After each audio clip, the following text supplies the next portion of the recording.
আজ আমার বিয়ে। নিজেকে অনেক ভাগ্যবান মনে হচ্ছে, কারণ যার সাথে আমার বিয়ে হবে তার সাথে আমার প্রায় 1 বছর রিলেশন ছিল। আর আজ আমাদের ভালোবাসা পূর্ণতা পেতে চলেছে। ও, আপনাদের তো আমার পরিচয় দেওয়া হয় নাই। আমি আদনান সামিরাজ, মা বাবার একমাত্র ছেলে। আর আজ আমার বিয়ে। আমার যার সাথে বিয়ে হবে তার নাম ঈশা। আমরা একে অপরকে অনেক ভালোবাসি। কিছুক্ষণ পরে আমার বাবা আমার রুমে আসলো আর বলল, রাজ, তুই এখনো রেডি হওয়া বাদ দিয়ে বসে আছিস কেন? তাড়াতাড়ি রেডি হয়ে নে, সবাই তো অপেক্ষা করতেছে তোর জন্য। আব্বু তুমি যাও, আমি 2 মিনিটের মধ্যে আসছি। তারপর আব্বু চলে গেল আর আমি রেডি হওয়ার জন্য ওয়াশরুমে গেলাম। কিছুক্ষণ পর রেডি হয়ে নিচে নামলাম। তখন আমার আম্মু আমার কাছে এসে বলল, বাহ, আমার ছেলেকে তো অনেক হ্যান্ডসাম লাগছে। থ্যাংক ইউ আম্মু। হয়েছে, এখন যাও, সবাই গাড়িতে অপেক্ষা করছে। আম্মু এখন আসি। আম্মুর কাছ থেকে বিদায় নিয়ে আমি গাড়িতে গিয়ে বসলাম। আর তখন আমার বন্ধুরা আমাকে নানানভাবে জ্বালাতে লাগলো। কিছুক্ষণ পরে আমি আমার শ্বশুর বাড়ি এসে পৌঁছালাম। শ্বশুরবাড়ির সবাই আমাকে অনেক আদরেই বরণ করে নিল। আমিও আমার বন্ধুরা সবাই বসে আছি। তখন আমার আব্বু আমার কাছে এসে বলল, রাজ, একটু এদিকে আয়, তোর সাথে আমার কিছু কথা। জি আব্বু বলো। ঈশা অন্য ছেলের সাথে পালিয়েছে। এই কথা শোনার পর মনে হলো যেন কেউ সজোরে আমার বুকে আঘাত করলো। তাও আমি নিজেকে সামলে নিয়ে বললাম, কি বলছে এগুলা? ঈশা আমার সাথে এমন করতে পারে না। আমারও প্রথমে তাই মনে হয়েছিল, তারপর এটা দেখার পর বিশ্বাস করতে বাধ্য হলাম। আমি বাবার হাত থেকে চিঠিটা নিয়ে পড়তে শুরু করলাম। সেখানে লেখা ছিল, প্রিয় রাজ, পারলে আমায় ক্ষমা করে দিও। তোমার সাথে রিলেশন চলাকালীন আমি আরেকজনকে ভালোবেসে ফেলি, আর সে বাংলাদেশের সবচেয়ে বড় কোম্পানি আর কোম্পানির ম্যানেজার, আর তুমি শুধু একজন সাধারণ কর্মচারী। তাই আমি অনেক ভেবে এই সিদ্ধান্তই নিয়েছি যে আমি তোমার সাথে না, মেহেদির সাথেই বিয়ে করব। তাই আমাকে মাফ করে দিও। ইতি ঈশা। আমি ঈশা চিঠিটা পড়ে হাসলাম আর ভাবতে থাকলাম যে মানুষ টাকার জন্য কত কিছুই না করতে পারে।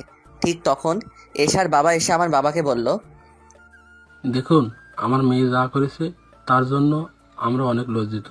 তাই বলছিলাম, যদি আমার ছোট মেয়ে নিশিকে আপনার ছেলের সাথে যদি বিয়ে দিতেন।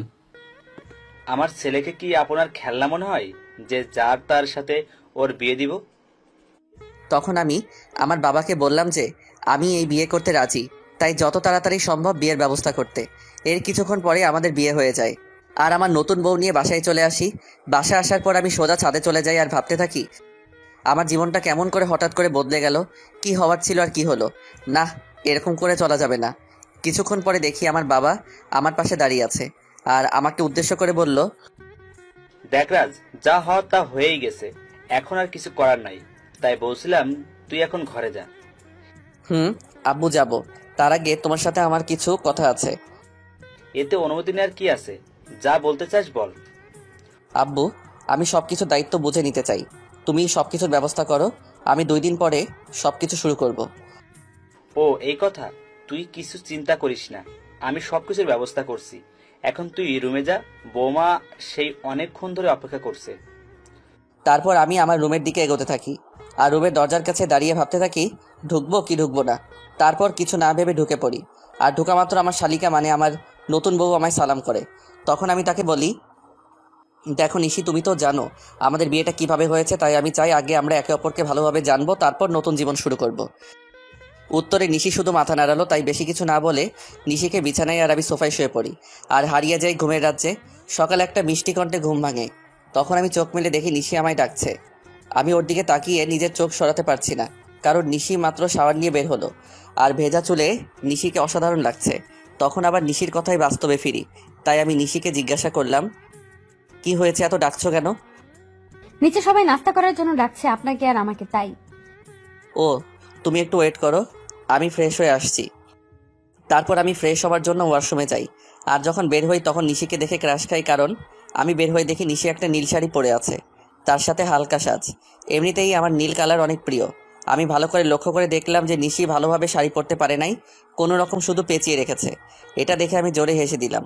আর তখন নিশি আমার কাছে এসে বলল, এই কি, আপনি পাগলের মতো হাসছেন কেন? কি আমি পাগল? নয়তো কি, পাগল না হলে কেউ এমন করে হাসে? তোমার শাড়ি পরা দেখলে যে কেউ পাগল হয়ে যাবে, বলে আবার হাসতে শুরু করলাম। দেখুন, একদম হাসবেন না। আমি শাড়ি পরতে পারি না, তাই বলে এইভাবে হাসতে হবে? ঠিক আছে, আর হাসবো না। তার আগে তুমি আমার কাছে আসো, তোমায় ভালো করে শাড়ি পরিয়ে দেই। আপনি শাড়ি পরাতে পারেন? পারি। দাঁড়াও, তোমাকে পরিয়ে দেই। তারপর আমি নিশিকে শাড়ি পরিয়ে দেই, আর নিশি আমার দিকে অপলক তাকিয়ে আছে। শাড়ি পরানো শেষে আমি নিশির দিকে তাকিয়ে ওর প্রেমে পড়ে যাই, কারণ শাড়িতে নিশিকে অপরূপ সুন্দর লাগছে, আর নিশি দেখতে ঈশার থেকে অনেক সুন্দর। আমি ওর দিকে তাকিয়ে আছি, এমন সময় নিশি আমাকে বলে, বাহ, আপনি তো দেখছি অনেক ভালো শাড়ি পরাতে পারেন। নিশ্চয়ই আপুকে পরানোর জন্য শিখেছেন। এটা বলেই নিশি নিজে জিহ্বায় কামড় দেয়, কারণ সে ভুল কথা বলে ফেলেছে। আর ঈশার কথা শুনে আমার মন আবার খারাপ হয়ে যায়।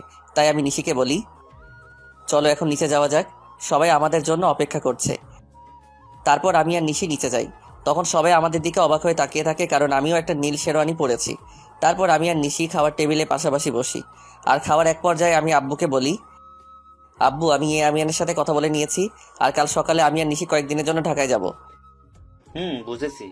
আর আমিও সব কথা বলে রেখেছি। কালকে সকালে তোদের ঢাকার ফ্লাইট। আমি যা যা বলেছিলাম সবকিছুর অ্যারেঞ্জমেন্ট কি হয়ে গেছে আব্বু? না, সব হয় নাই, তবে আজকের মধ্যে এই সব ব্যবস্থা হয়ে যাবে। তারপর আরও কিছু কথা বলে আমি আর নিশি রুমে চলে আসলাম। তখন নিশি আমায় জিজ্ঞাসা করলো যে আমরা কেন ঢাকায় যাব। তাই আমি তাকে বললাম যে এটা আমার তরফ থেকে নিশির জন্য সারপ্রাইজ। আর আমি নিশিকে ব্যাগ গুছিয়ে রাখতে বলি। নিশি আমার কথা মতো নিজের ব্যাগ গুছিয়ে রাখে। অন্যদিকে ঈশার মেহেদিও বিয়ে করেছে, আর তারা দুজনই অনেক খুশি।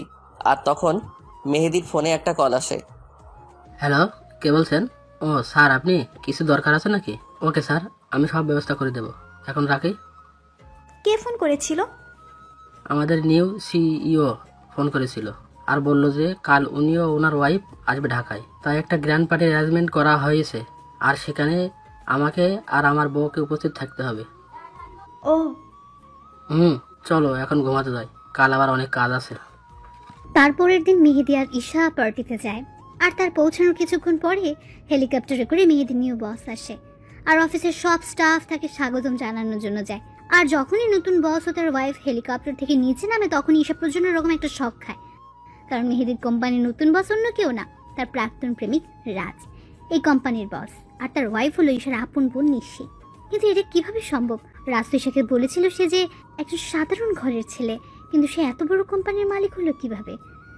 তারপর আমি আর নিশি হেলিকপ্টার থেকে নেমে আসি, আর দেখি যে ঈশা আমাদের দিকে অবাক চোখে তাকিয়ে আছে।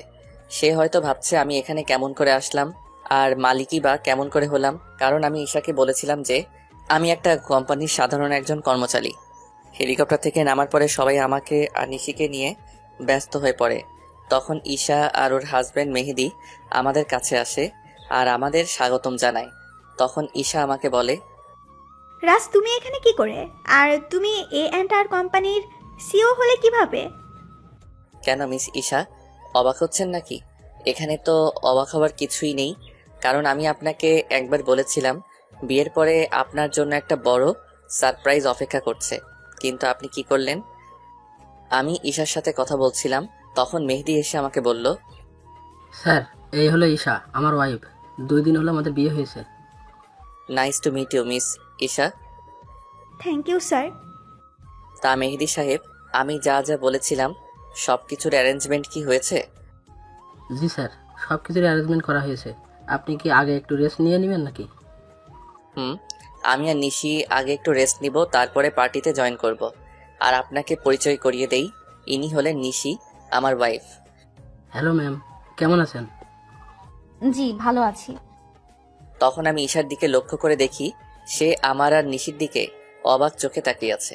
তাই আমি মনে মনে বলি, এখনো তো কিছুই দেখোনি, দেখতে থাকো কি হয়। তখন মেহেদি আমাকে আর নিশিকে একটা রুমে নিয়ে যায় আর বলে এখানে কিছুক্ষণ রেস্ট নিতে। এই বলে মেহেদি সাহেব সেখান থেকে চলে যায়। তখন নিশি আমার কাছে এসে বলে, এগুলো কি হচ্ছে আমাকে কি প্লিজ বলবেন? মানে কিসের কথা বলছো তুমি? বুঝতে পারছেন আমি কিসের কথা বলছি? কই না তো। বুঝতে পারছেন না নাকি বুঝতে চাইছেন না? আরে তুমি বোঝাই না বললে কেমন করে বুঝবো? এগুলো কি? আমি তো শুনেছিলাম আপনি একটা কোম্পানির একজন সাধারণ কর্মকর্তা। শুধু আমি না, আমার পরিবার জানতো যে আপনি একটি কোম্পানিতে কাজ করেন। তাহলে হুট করে এত বড় কোম্পানির সিইও কেমন করে হলেন? হুট করে আমি এই কোম্পানির সিইও হই নাই। এই কোম্পানির ওনার হলো আমার বাবা, বুঝেছো? আর সেই হিসেবে আমি এই কোম্পানির সিইও। আর কেন আমি আমার আসল পরিচয় গোপন করেছি সেটা না হয় তোমাকে পরে বলবো। সেটা না হয় বুঝলাম, কিন্তু আপনি কেন আপনার আসল পরিচয় গোপন করলেন সেটা আগে বলুন। বললাম তো, আমি তোমাকে সব বলবো, তার আগে তুমি কান্না বন্ধ করো।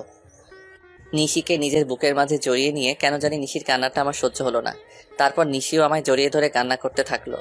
এইভাবে কিছুক্ষণ নিশি কান্না করলো। তারপর যখন সে বুঝতে পারলো যে সে আমায় জড়িয়ে ধরে আছে, তখন হঠাৎ করে আমায় ছেড়ে দিয়ে বলল, আমি সরি, আসলে আমি বুঝতে পারি নাই, তাই এমনটা করেছি। আসলে আমি একটু ইমোশনাল হয়ে পড়েছিলাম তো তাই। ইটস ওকে নিশি, তুমি গিয়ে ফ্রেশ হয়ে নাও, আমাদের আবার নিচে পার্টিতে যেতে হবে। তারপর নিশি ওয়াশরুমে ফ্রেশ হতে চলে যায়। কিছুক্ষণ পরে নিশি বাহির হয়। তখন আমি ফ্রেশ হওয়ার জন্য ওয়াশরুমে প্রবেশ করি। আর বের হওয়া মাত্র নিশিকে দেখে টাসকি খাই, কারণ নিশিকে নীল শাড়িতে একদম অপসরীর মতো লাগছে, সাথে হালকা মেকআপ, যা দেখে যে কেউ নিশির প্রেমে পড়তে বাধ্য। আমাকে এভাবে তাকিয়ে থাকতে দেখে নিশি আমার চোখের সামনে তুড়ি বাজিয়ে জিজ্ঞেস করে, এই যে মিস্টার, এভাবে তাকিয়ে কি দেখছেন? একটা ডানা কাটা পড়ি। নিজের অজান্তেই বলে ফেলি। আর আমার কথায় নিশি বেশ লজ্জা পায়, যা ওর চেহারা দেখে বোঝা যাচ্ছে, কারণ নিশির চেহারা একদম লজ্জায় লাল হয়ে গেছে। তখন আমি বলি, থাক আর লজ্জা পেতে হবে না, এখন তাড়াতাড়ি রেডি হয়ে নাও তো। তখন নিশি আবার রেডি হতে থাকে। আর নিশি যখন লিপস্টিক তার ঠোঁটে দিতে যাবে, তখন আমি তাকে আটকিয়ে বলি যে, তোমাকে এমনি অনেক ভালো লাগছে, এইসব লিপস্টিক আর কোনোদিন দিবা না, ওকে? নিশিও বাধ্য মেয়ের মতো মাথা নাড়ালো। কিছুক্ষণ পরে নিশি আমাকে জিজ্ঞাসা করে যে তাকে কেমন লাগছে। আর আমি তো নিশিকে দেখে ওর প্রায় প্রেমে পড়ে যাই, কারণ নিশিকে হালকা সাজে একদম পরীর মতো লাগছে। তাই আমি ওর কাছে গিয়ে বলি, সবই ঠিক আছে, শুধু একটা জিনিস ছাড়া। ও, আরে শুনবে তো কি জিনিস? না বললে শুনবো কেমন করে? তোমার গলায় কাজল দেওয়া হয়, তোমাকে কেউ যদি এইভাবে দেখে তাহলে সবার নজর লেগে যাবে তো, তাই না? তারপর আমি নিজের হাতে নিশির ঘাড়ে কাজল লাগিয়ে দেই। আর আমার ছোঁয়া পাওয়া মাত্র নিশি কিছুটা কেঁপে ওঠে। আর নিশির এত কাছে গিয়ে আমিও কেমন যেন একটা ঘোরের মধ্যে চলে গেছিলাম। আর নিশিও কিছুটা আমার মতোই হয়ে গেছিল। তখন আমি নিশির মুখটা উপরের দিকে তুলে আমার ঠোঁট ও ঠোঁটের দিকে এগিয়ে নিয়ে যাই। আর যখনই আমি নিজের ঠোঁট নিশির ঠোঁটের সাথে মেলাবো, তখনই কেউ একজন রুমের মধ্যে প্রবেশ করে। এতে করে নিশি আমার থেকে কিছুটা দূরে চলে যায়। আর আমাদের দুজনেরই ঘোরটা কেটে যায়। তাই তখন দেখার চেষ্টা করি যে কে এসেছে, আর তখনই দেখি ঈশা দাঁড়িয়ে আছে। এতে করে আমার রাগটা বেড়ে যায়। তাই আমি ঈশাকে গিয়ে বলি, আপনার কি একটু সাধারণ বুদ্ধিটুকু কি নেই যে একটা সদ্য বিবাহিত দম্পতির রুমে কোনো পারমিশন ছাড়া প্রবেশ করেছেন? আসলে আমি তো জানতাম না ভেতরে কি হচ্ছিল, আর তোমার রুমে ঢুকতে তো আগে কখনো পারমিশন লাগেনি তাই। ও প্লিজ, আগে কি হয়েছে না হয়েছে I just don't care, but now I am married, so next time knock করার রুমে ঢুকবেন, আন্ডারস্ট্যান্ড? Yes, I understand. কথাটা মনে থাকে যেন। আর কি জন্য এসেছেন সেটা কি জানতে পারি? আমি তোমার কাছে ক্ষমা চাইতে এসেছি, প্লিজ আমাকে মাফ করে দাও। আপনি কিসের জন্য ক্ষমা চাইছেন মিস ঈশা, সেটা কি জানতে পারি? তোমার সাথে করা অন্যায়গুলোর জন্য আমি ক্ষমা চাচ্ছি। আমি কিছু বলতে যাব, তখনই নিশি এসে বলে, আপু, তুই যা করেছিস তা কত বড় অন্যায় সেটা কি তুই জানিস? জানি। তাহলে কোন মুখে তুই মাফ চাস সেটা আমাকে বল। নিশি বোন আমার, তুই আমাকে ভুল বুঝিস না, আমি তো আমার ভুল বুঝতে পেরেছি, তাই তো আমি ক্ষমা চাইতে এসেছি। আপনি কোনো অন্যায় করেন নাই মিস ঈশা, অন্যায় তো করেছি আমি। আপনার মতো একজন প্রতারককে ভালোবেসেছিলাম, এটার চেয়ে বড় অন্যায় আর কি হতে পারে সেটা বলুন তো। আমি আরো কিছু বলতে যাব তার আগে আমার ফোনে একটা কল আসে। আমি কলটা রিসিভ করে নিশিকে বলি যে তাড়াতাড়ি রেডি হয়ে নিতে। আর ফোনটা করেছিল মেহেদি, মানে ঈশার হাজবেন্ড। তারপর আমি ঈশাকে আমার রুম থেকে চলে যাওয়ার জন্য বলি। কিছুক্ষণ পর নিশি বের হয়ে আসে। আর আমি তো নিশিকে দেখে রীতিমতো টাসকে খেয়ে যাই, কারণ নেভি ব্লু শাড়িতে নিশি অসাধারণ লাগছে, তার সাথে হালকা মেকআপও করেছে। আমাকে এভাবে তাকিয়ে থাকতে দেখে নিশি আমাকে বলে, এই যে মিস্টার রাজ, এখানে দাঁড়িয়ে থাকবেন নাকি নিচেও যাবেন? যাব। আর তোমাকে কিন্তু অনেক কিউট লাগছে মিসেস রাজ। আমার মুখে মিসেস রাজ ডাক শুনে নিশি অনেক খুশি হয়, যা ওর মুখ দেখে বোঝা যাচ্ছিল। তখন আমি আবার নিশিকে বললাম, কি হলো, নিচে যাবে না নাকি? তারপর আমি আর নিশি দুজনে একসাথে নিচে যাই। আর সেখানে থাকা সবাই আমাদের স্বাগত জানায়। তারপর আমি নিশিকে একে একে সবার সাথে পরিচয় করিয়ে দেই। আর সবাই নিশিকে অনেক পছন্দ করে আর অনেক তারিফও করে। এগুলো দেখে ঈশা অনেকটা জেলাস ফিল করে, কারণ এগুলা ঈশা পাওয়ার কথা ছিল, কিন্তু তার লোভের কারণে সে সবকিছু হারিয়েছে। পার্টি শেষ হওয়ার পরে আমি আর নিশি নিজেদের রুমে চলে আসি। আর রুমে আসার পরে নিশি আমাকে বলে, আপনাকে একটা কথা জিজ্ঞেস করার ছিল, যদি কিছু মনে না করেন তাহলে করব। বলো, তোমার কি বলার আছে? আপনার আর আপুর পরিচয় হলো কিভাবে, এটাই জানতে চাচ্ছিলাম। যদি না বলতে চান তাহলে থাক, বলা লাগবে না। বুঝলাম। তাহলে শুনো। তারপর আমি বলতে শুরু করলাম, আমি তখন সবেমাত্র লেখাপড়া শেষ করে দেশে ফিরেছি। তো একদিন আমিও আমার বন্ধুরা মিলে প্ল্যান করলাম কোথাও ঘুরতে যাব, কিন্তু সেটা দেশের ভিতরেই। তাই সবাই মিলে ঠিক করলাম যে সিলেটে যাব। তো সবাই মিলে বেরিয়ে পড়লাম সিলেটের উদ্দেশ্যে। সব ফ্রেন্ড একসাথে যাব তাই বাসে করে যাচ্ছিলাম, কিন্তু বাসে উঠে বাঁধে এক বিপত্তি। আমার সব ফ্রেন্ডের সিট এক জায়গায় পড়েছিল আর আমার সিট পড়েছিল এক মেয়ের সাথে। তাই কিছু করার না থাকায় বাধ্য হয়ে সিটে বসে পড়ি। কিছুক্ষণ পরে যখন মেয়েটি আসে আমি তার দিকে তাকিয়ে রীতিমতো টাসকি খাই, কারণ এত সুন্দরী মেয়ে আমি এর আগে কখনো দেখি নাই। মেয়েটির পরনে ছিল একটা নেভি ব্লু লং 3 পিস, তার সাথে ম্যাচিং জুয়েলারি, সাথে হালকা সাজ। দেখে মনে হচ্ছিল জান্নাতের অপসরী। আমি তার দিকে এক ধ্যানে তাকিয়েছিলাম। আমার এভাবে তাকানো দেখে মেয়েটি বলে ওঠে, এই যে মিস্টার, দেখা শেষ হইলে আমাকে বসার জায়গাটা দিন। মেয়েটির এমন কথায় আমি কিছুটা লজ্জা বোধ করি, তাই আর কিছু না বলে ওনাকে বসার জায়গাটা দিয়ে দেই। কিছুক্ষণ পরে বাস ছেড়ে দেয়। মেয়েটি কিছুক্ষণ পরে আমায় জিজ্ঞাসা করে, হাই, আমি ঈশা। আপনার নামটা কি জানতে পারি? আমি রাস। বাহ, চেহারার সাথে নামেরও মিল আছে। সিলেট যাচ্ছেন নিশ্চয়? আপনি কেমন করে জানলেন? শালার এমন আবাল তো জীবনেও দেখি নাই। সিলেটের বাসে করে মানুষ অন্য কোথাও কি যাইতে পারে বলেন তো? এটা আপনি বুঝবেন না মিস্টার। ও। হুম। তখন আমি তাকে বললাম যে আপনি কি একাই যাচ্ছেন নাকি? উত্তরে সে বলল, একা কেন যাব? আমার সাথে তো আপনি আছেন, তাই না? আপনি যদি চান তাহলে সত্যি যেতে পারি। কিছু বললেন? কই না তো। ও, আমি মনে করছিলাম হয়তো কিছু বললেন। না, আমি তো কিছুই বলি নাই। তা সিলেটে কোথায় যাচ্ছেন? এই তো ফ্রেন্ডের সাথে ঘুরতে যাইতেছি। আর আপনি? আমিও তো ফ্রেন্ডের সাথেই যাচ্ছি। আপনি কি স্টুডেন্ট নাকি জব টপ করেন? আমি হলাম, না আসল পরিচয়টা দেওয়া যাবে না। আপনি হলেন কি? আমি একটা সফটওয়্যার কোম্পানিতে জব করি। ও। তারপর ঈশার সাথে আরো অনেক কথা হলো। তখন জানতে পারলাম সে অনার্স 2য় বর্ষের ছাত্রী। এভাবে আমাদের পরিচয় হয়। তারপর পরিচয় থেকে ভালোবাসা। আমি আর ঈশা অনেক ভালো ফ্রেন্ড হয়ে গেছিলাম। আমরা সিলেট থেকে ফিরে এসেও একে অপরের সাথে যোগাযোগ করতাম। একদিন আমি ঈশাকে প্রপোজ করি আর ঈশাও সেটা অ্যাকসেপ্ট করে, কিন্তু রিলেশনে থাকা অবস্থায়ও আমি আমার আসল পরিচয়টা ঈশাকে জানাইনি। আমি চেয়েছিলাম ঈশাকে একটা সারপ্রাইজ দিব, কিন্তু পরে যে আমি নিজেই সারপ্রাইজড হয়ে যাব এটা ভাবতে পারি নাই। কথাগুলো বলে নিজের অজান্তেই আমার চোখ দিয়ে পানি বের হয়ে গেছিল, সেটা বুঝতেই পারি নাই। আমি কিছুক্ষণ পরে নিশির দিকে লক্ষ্য করে দেখি সেও কান্না করছে। তখন আমি তাকে বলি, এ কি তুমি কান্না করছো কেন? আপনি আপুকে এতটা ভালোবাসতেন, আর আপু আপনার সাথে কি করলো? যা হওয়ার তা তো হয়েই গেছে, আর এখন তুমি আমার স্ত্রী, এটাই সত্যি। আর আমি চাই এই সম্পর্কটা ভালোভাবে নিতে। আমি চেষ্টা করব। তার আগে বলেন, আপনি আর কখনো আপুর কথা মনে করবেন না? কথা দিলাম। নিশি আমাকে এভাবে জড়িয়ে ধরবে আমি সেটা ভাবতেও পারি নাই। কেন যেন নিশির এভাবে জড়িয়ে ধরা আমার অনেক ভালোই লাগছে। এই যে মিস, এবার কি আমাকে ছাড়বেন? কথাটি বলা মাত্র নিশি আমাকে ছেড়ে দিল, আর নিশির মুখ একদম লজ্জায় লাল হয়ে আছে। তখন আমি নিশিকে আমার কোলের উপর বসিয়ে ওর চুলে বিলি কেটে দিতে দিতে বললাম, আমাকে ছেড়ে কখনো যাবে না তো? না, কখনোই না। তারপর আমি নিশির কপালে আলতো করে একটা চুমু খেলাম, আর আমার ঠোঁটের ছোঁয়া পাওয়া মাত্র নিশি কেঁপে উঠল। এখন যাও, ফ্রেশ হয়ে আসো। আজ এমনিতেও অনেক ধকল গেছে। আগামীকাল থেকে আমরা নতুন জীবন শুরু করব। তারপর নিশি ফ্রেশ হয়ে আসে আর আমি নিশিকে জড়িয়ে ধরে শুয়ে পড়ি। এই কয়দিনে আমি নিশিকে অনেকটাই ভালোবেসে ফেলেছি। পরের দিন সকালবেলা নিশির আগে ঘুম ভেঙে যায়। আমি ঘুম থেকে উঠে যখন বসতে যাব তখন দেখি নিশি আমার বুকের মাঝে শুয়ে আছে। আর নিশির ঘুমন্ত চেহারাটা অনেক সুন্দর লাগছে। হয়তো সব মেয়েদের ঘুমন্ত চেহারা একরকম হয়, কিন্তু নিশির মতো কারো হয় না। তখন আমি খেয়াল করে দেখি নিশির মুখের উপর কিছুটা চুল এসে পড়েছে, যার কারণে তার ঘুমের সমস্যা হচ্ছে। তাই আমি নিশির মুখের উপর থেকে চুলগুলো সরিয়ে কানের সাথে গুজে দেই। তখনই আমার চোখ আটকে যায় নিশির গোলাপি ঠোঁটের উপর। আমি নিজের অজান্তেই নিশির ঠোঁটে চুমু দিয়ে বসি, আর তখনই নিশি জেগে যায়। আমাকে ওর এত কাছে দেখে নিশি কিছুটা ঘাবড়ে যায়, আর আমি ওকে কিস করেছি এটা বুঝতে পেরে নিশি লজ্জা পেয়ে আমার বুকের মাঝে মুখ লুকিয়ে ফেলে। তখন আমি নিশিকে বলি, এই কি হলো তোমার, আর এমন কেন করছো? আমার মনে হয় লজ্জা করে না। বাবা, এখন এত লজ্জা, তাহলে রাতে যা হবে তখন কি করবা? চা ফাজিল কোথাকার, মুখে কিচ্ছু আটকায় না।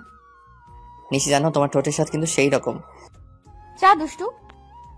এই বলে ওয়াশরুমে পালালো। আর আমি বসে বসে ভাবতে লাগলাম পাগলিটা এই কয়দিনে আমাকে অনেক ভালোবেসে ফেলেছে, আর আমিও ওকে অনেক ভালোবেসে ফেলেছি। কিছুক্ষণ পরে নিশি ওয়াশরুম থেকে বাহির হলো আর আমি ফ্রেশ হতে চলে গেলাম। আমি ফ্রেশ হয়ে এসে দেখি নিশি চুল মুছছে। তখন আমি নিশিকে পেছন থেকে জড়িয়ে ধরি আর নিশির চুলের মধ্যে নাক ডুবিয়ে দিই। এতে নিশি কিছুটা কেঁপে ওঠে। আমি নিশির চুলের গন্ধে কোথায় যেন হারিয়ে গিয়েছিলাম। নিশির ডাকে আমার ঘোর ভাঙলো। নিশি আমাকে বলল, এই যে মিস্টার, অফিসে যাবেন না নাকি? এত সুন্দর বউ রেখে কিভাবে অফিস যাই বলো তো? তার চেয়ে বরং চলো তুমি আর আমি ঘুরতে যাই। সত্যি বলছেন? না, মিথ্যা বলছি। আমার কথা শুনে নিশির হাসি মাখা মুখ নিমিষে গায়েব হয়ে গেল। তখন আমি বললাম, থাকার ঢং করতে হবে না, তাড়াতাড়ি গিয়ে রেডি হয়ে আসুন। আপনি অনেক কিউট। বলে আমাকে কিস করে এক দৌড়ে পালালো। আমি তখন মনে মনে বললাম, পাগলি একটা। কিছুক্ষণ পরে নিশি নেভি ব্লু শাড়ি পরে বের হলো আর সাথে হালকা সাজ। এতে নিশিকে আরো বেশি সুন্দরী লাগছিল। তারপর নিশি আমার কাছে এসে বলে, চলুন, আমি রেডি। চলো। তারপর আমি ম্যানেজারকে ফোন দিয়ে আসতে বলি। ম্যানেজার মানে ঈশার হাজবেন্ড। কিছুক্ষণ পরে ঈশা ও তার হাজবেন্ড আসে আর আমাকে বলে, স্যার, আপনি যা যা বলেছিলেন সব রেডি। ধন্যবাদ মেহেদি সাহেব। আরে, এতে ধন্যবাদ দেওয়ার কি আছে? মেহেদি সাহেব, আমি আপনাকে একটা জিনিস আনতে বলেছিলাম, সেটা কি এনেছেন? হ্যাঁ স্যার, এনেছি, এই নিন। আমার দিকে একটা প্যাকেট এগিয়ে দিয়ে তখন আমি নিশিকে ডাকিয়ে জিজ্ঞাসা করি, এটা কেমন হয়েছে? আপনাদের তো বলতেই ভুলে গিয়েছি, ওই প্যাকেটের মধ্যে একটা নেকলেস ছিল যেটা আমি নিশির জন্য আনতে বলেছিলাম। Wow, it's so gorgeous. এবার পড়ুন দেখি। এটা আমার জন্য। এবার পড়ুন তো। না, আমাকে পরিয়ে দিন। তো কি আর করার, সবার সামনে আমি নিশিকে নেকলেসটা পরিয়ে দিলাম। পরানোর পর ঈশার দিকে তাকিয়ে দেখি সে কেমন করে যেন তাকিয়ে আছে নিশির দিকে। হয়তো সে এটা ভাবছে যে যা ওর পাওয়ার কথা ছিল সেটা তার ছোট বোন পাইতেছে। তারপর আমি আর নিশি ঘুরতে বাহির হলাম। সারাদিন ঘোরাঘুরি করে যখন নদীর ধারে গিয়ে বসলাম তখন নিশি বলল যে সে ফুচকা খাবে। অনেক বোঝানোর পরেও কোনো লাভ হইল না, তাই তাকে ফুচকা খেতে নিয়ে গেলাম। আর আমি নিশির ফুচকা খাওয়া দেখে অবাক না হয়ে পারলাম না। মেয়েরা এত ফুচকা কিভাবে খেতে পারে সেটা আল্লাহই ভালো জানে। প্রায় অনেক রাত হয়ে যায় বাসায় ফিরতে। তারপর বাসায় ফিরে আমি ওয়াশরুমে চলে যাই ফ্রেশ হতে। আমি বের হওয়ার পরে নিশি ঢুকে। কিছুক্ষণ পরে নিশি বাহির হয়। তখন আমি নিশিকে গিয়ে পেছন থেকে জড়িয়ে ধরি আর বলি, সকালে কি বলেছিলাম মনে আছে? নিশি উত্তরে শুধু মাথা নাড়ালো। তাহলে শুরু করা যাক। আমি কি নিষেধ করেছি নাকি? আমি নিশির সাই পেয়ে ওকে কোলে তুলে নেই আর বিছানায় গিয়ে রাখি। তারপর আমি নিশির গলায় আস্তে করে কয়েকটা কিস করি। এতে নিশির নিঃশ্বাস আস্তে আস্তে ঘন হতে থাকে। তারপর আমরা দুজন হারিয়ে যাই ভালোবাসার অতলে। আর কিছু কমনার লজ্জা লাগে। পরের দিন সকালে নিশির ডাকে আমার ঘুম ভাঙে। নিশি মাত্র গোসল করে এসেছে আর ওকে দেখতেও অসাধারণ লাগছে। তাই আমি নিশিকে একটানে আমার বুকের উপর নিয়ে আসি। তখন নিশি বলে, সারা রাত দুষ্টুমি করেও হয় নাই, এখন আবার শুরু করেছেন? তাড়াতাড়ি রেডি হয়ে অফিস যান। ওকে বাবা, আমি যাইতেছি, তার আগে একটা কিস দাও। একটা দিলে যাবেন? যাব। তারপর নিশি আমাকে একটা কিস দেয় আর আমিও উঠে ফ্রেশ হয়ে অফিসে চলে যাই। কিছুদিন পরে আমি আর নিশি আমাদের বাসায় চলে আসি আর সেখান থেকে অফিস শুরু করি। খুনসুটি ভালোবাসায় আমাদের দিন খুব ভালোই চলছিল। দেখতে দেখতে আমার আর নিশির বিয়ের 3 মাস পার হয়ে গেছে। আর এই 3টা মাসের মধ্যে নিশি একদিনও আমার বুকে মাথা না দিয়ে ঘুমায় না। এই 3 মাসে আমরা দুজন দুজনকে অনেক বেশি ভালোবেসে ফেলি। সকালে আমি অফিসের জন্য রেডি হচ্ছিলাম, তখন নিশি এসে আমাকে পেছন থেকে জড়িয়ে ধরে আর বলে, আজ অফিস থেকে একটু তাড়াতাড়ি আসবেন কেমন? আজ আপনার জন্য একটা সারপ্রাইজ আছে। কি সারপ্রাইজ গো বউ? এখন বলা যাবে না, আগে অফিস থেকে ফিরুন, তারপর বলবো। ওকে, এবার আমার কাছে আসো তো, তোমায় একটু আদর করে নেই। সবসময় দুষ্টুমি, তাই না? না গো বউ, তুমি জানো না, তোমায় আদর না করে গেলে আমার দিন ভালো যায় না। তাই এখন আর কোনো কথা না বলে আমার কাছে আসো। তারপর নিশি আমার কাছে আসলো আর আমি নিশির ঠোঁট জোড়া আমার দখলে নিয়ে নিলাম। প্রায় 5 মিনিট পরে ছাড়লাম। তারপর আমি নিশিকে বললাম, আমি এখন আসি। আপনি খুব স্বার্থপর। কেন গো, আমি আবার কি করলাম? আপনি তো ঠিকই আপনার ভাগের আদরটা নিলেন, আর আমার পাওনাটা না দিয়েই চলে যাচ্ছে। ও কি বোঝাতে চাইছে সেটা আমি বুঝতে পেরে আমি নিশিকে আমার কাছে ডাকি, কিন্তু সে আসবে না। মহারানী বলে, নিশি বাবু আমার কাছে আসো। আমি কোনো বাবু নই, আর নিশি রাগ করেছে, তাই কারোর সাথে কথা বলবে না। ও তাই? দেখি এবার নিশি কেমন করে রাগ করে থাকে। এই বলে নিশিকে আমার কাছে নিয়ে এসে ওর কপালে একটা ভালোবাসার পরশ এঁকে দেই আর নিশি আমাকে শক্ত করে জড়িয়ে ধরে। নিশি শোনা, এবার ছাড়ো, আমার তো অফিসে লেট হয়ে যাচ্ছে। আর একটু থাকি না। না বাবু, আবার পরে থেকো। আমি এখন অফিসে যাব যে। ওকে, সাবধানে যাবেন কিন্তু। যথাজ্ঞা মহারানী। যাও বৎস। বলেই হাসতে শুরু করলো। উফ, এই হাসিটার জন্য আমি সব করতে পারি। এই যে মিস্টার, এবার যান। বাই। তারপর আমি অফিসে চলে আসি, কিন্তু অফিসেও মন বসছে না, তাই নিশিকে ফোন দিলাম। অপরদিকে নিশি ভাবছে, আজ যখন ও জানতে পারবে যে ও বাবা হতে চলেছে তখন কতই না খুশি হবে।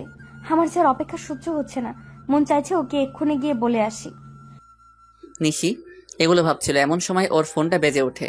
আর নিশি ফোনের স্ক্রিনে তাকিয়ে দেখে আমি ফোন দিয়েছি, তাই সে তাড়াতাড়ি ফোনটা রিসিভ করে আর বলে, কি হলো বর, এত জলদি আমার কথা মনে পড়ে গেল? গো বউ, তোমার কথা তো সব সময় মনে পড়ে, কিন্তু কি করব বলো? কিছুই করতে হবে না, আপনি শুধু আজ তাড়াতাড়ি বাসায় আসবেন, তাহলেই হবে। আর এখন কাজ করেন তো।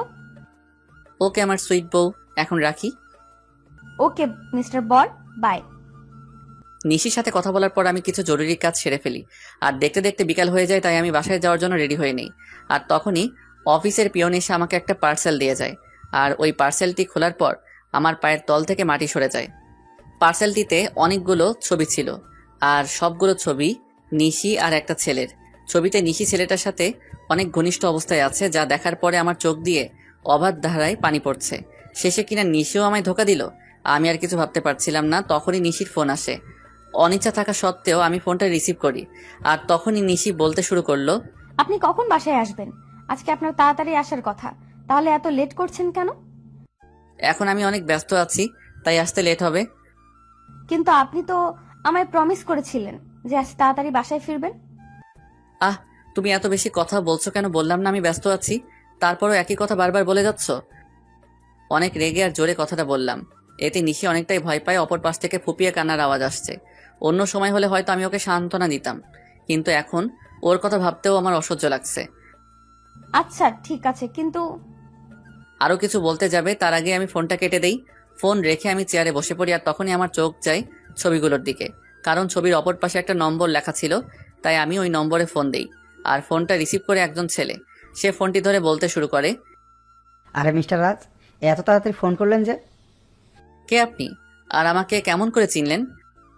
আমি কে সেটা না হয় দেখা করেই আপনাকে বলবো। আমি কোনো অচেনা লোকের সাথে দেখা করি না। আমি সেটা জানি মিস্টার রাজ, তাই তো বলছিলাম, যদি ছবিগুলোর ব্যাপারে জানতে চান তাহলে আমার সাথে দেখা করুন। আমি কি করব বুঝতে পারছি না। আমাকে তো জানতেই হবে এই ছবির ছেলেটাকে, আর নিশির সাথেই বা তার কি সম্পর্ক। তাই আমি সেই লোকটির সাথে দেখা করার জন্য রাজি হয়ে যাই, আর সেই লোকটি আমাকে একটা ঠিকানা দেয়। তাই আমি দেরি না করে বেরিয়ে পড়ি, আর কিছুক্ষণের মধ্যে সেখানে পৌঁছে যাই।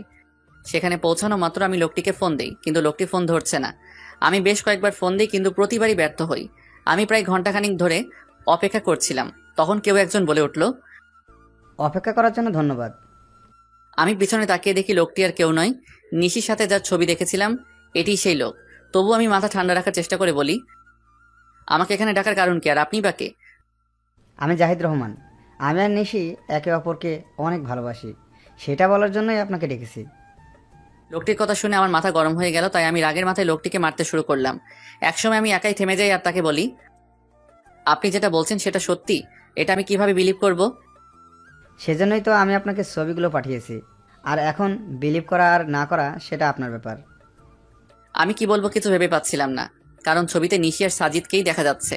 তাই আর কথা না বাড়িয়ে লোকটিকে বললাম, নিশি যদি আপনাকে ভালোবাসে তাহলে সে আমাকে কেন বিয়ে করলো?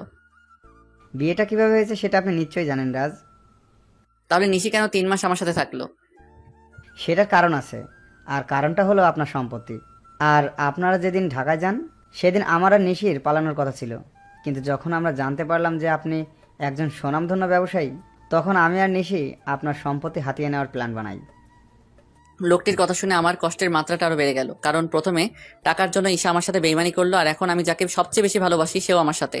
না, আর কিছু ভাবতে পারছি না, তাই আমি হোটেল থেকে বের হয়ে আসি, আর আমার উকিলকে ফোন দিয়ে ডিভোর্স পেপার তৈরি করতে বলি। তাই মাত্র 1 ঘন্টার মধ্যে উকিলের কাছ থেকে ফিরতে ফিরতে প্রায় রাত 1টা বেজে যায়। তাই আমি বাসার কাউকে বিরক্ত না করে আমার কাছে যে চাবি ছিল সেটা দিয়ে দরজা খুলে ভিতরে যাই, আর ভিতরে গিয়ে দেখি নিশি বসে বসে ফুপিয়ে ফুপিয়ে কান্না করছে। যেখানে আমার কষ্ট হওয়ার কথা সেখানে আমার প্রচুর রাগ হচ্ছে। তখন আমি নিশির কাছে গিয়ে বলি, বাহ, অভিনয় তো খুব ভালোই করতে জানো দেখছি। আমার এরকম আচমকা কথা শুনে নিশি কিছুটা ভয় পেয়ে যায়, পরে সে নিজেকে সামনে নিয়ে বলে, মানে আপনি কি বলতে চাইছেন? আমি কি বলতে চাইছি সেটা বুঝতে পারছো না নাকি বোঝার চেষ্টা করছো না? কি বলছেন এসব? আমি তো কিছুই বুঝতে পারছি না। Enough is enough Nishi, and don't touch me. Please Raj, tell me what's happened with you. Please tell me. আর কত অভিনয় করবে নিশি, আর কত? আমি অভিনয় করছি। হ্যাঁ, তুমি অভিনয় করছো, তার প্রমাণ এগুলো। নিশি ছবিগুলো দেখে আরো কান্না শুরু করে দিল আর আমাকে এসে জড়িয়ে ধরলো। কিন্তু আমি এবার রাগ কন্ট্রোল করতে না পেরে নিশিকে সজোরে একটা চড় মারি। এই প্রথম আমি ওর গায়ে হাত তুললাম। তোকে না বললাম তুই আমাকে ছবি না, তাও কেন আমাকে ছোঁয়ার চেষ্টা করছিস? আর এই নে, তুই যার জন্য এত অভিনয় করেছিস, আমার সমস্ত সম্পত্তি আমি তোর নামে লিখে দিয়েছি, আর আমাকে মুক্তি দে। তারপর আমি ওর দিকে ডিভোর্স পেপারটা আর সম্পত্তির পেপার এগিয়ে দেই। তখন নিশি বলে, বেশ, আপনি যখন আমার থেকে মুক্তি চান তবে তাই হোক। এই বলে নিশি ডিভোর্স পেপারে সাইন করে দেয়। আর শুনুন মিস্টার রাজ, আপনার সম্পত্তির আমার কোনো প্রয়োজন নেই, তাই এগুলো আপনার সাথেই রাখুন। কথাগুলো বলে নিশি কান্না করতে করতে বাড়ি থেকে বের হয়ে গেল। আমার অনেক ইচ্ছা হচ্ছিল ওকে আটকাবার, কিন্তু সেই অধিকার আর আমার নেই। এখন নিশিকে ছাড়াই আমাকে থাকতে হবে। নিশি আমায় ছেড়ে গেছে প্রায় 1 বছর হলো। এই 1 বছরে এমন কোনো রাত নেই যে রাতে আমি নিশির জন্য চোখের জল ফেলি নাই, কিন্তু এই 1 বছরে আমি নিশির কোনো খোঁজ করি নাই। হয়তো রাগের বশে এই 1 বছরে আমি কারোর সাথে ভালো করে কথা বলি নাই। সারাদিন অফিসের কাজে নিজেকে ব্যস্ত রেখেছি, আর রাতে নিশির সাথে কাটানো মুহূর্তগুলো ভেবে কষ্ট পেয়েছি। প্রতিদিনের মতো আজ সকালে অফিস যাচ্ছিলাম, তখন আম্মু এসে আমায় বলল, বাবা রাজ, আর কতদিন নিজেকে এভাবে কষ্ট দিবি বল? যার জন্য এত কষ্ট পাচ্ছিস সে কি 1 বছরে একবারও তোর খবর নিয়েছে? আম্মু এত ঘুরিয়ে পেঁচিয়ে কথা না বলে কি বলতে চাও সেটা বলো তো। বলছিলাম কি, তুই একবার একটা বিয়ে করে নে, আর কত নিজেকে কষ্টের মাঝে রাখবি বল?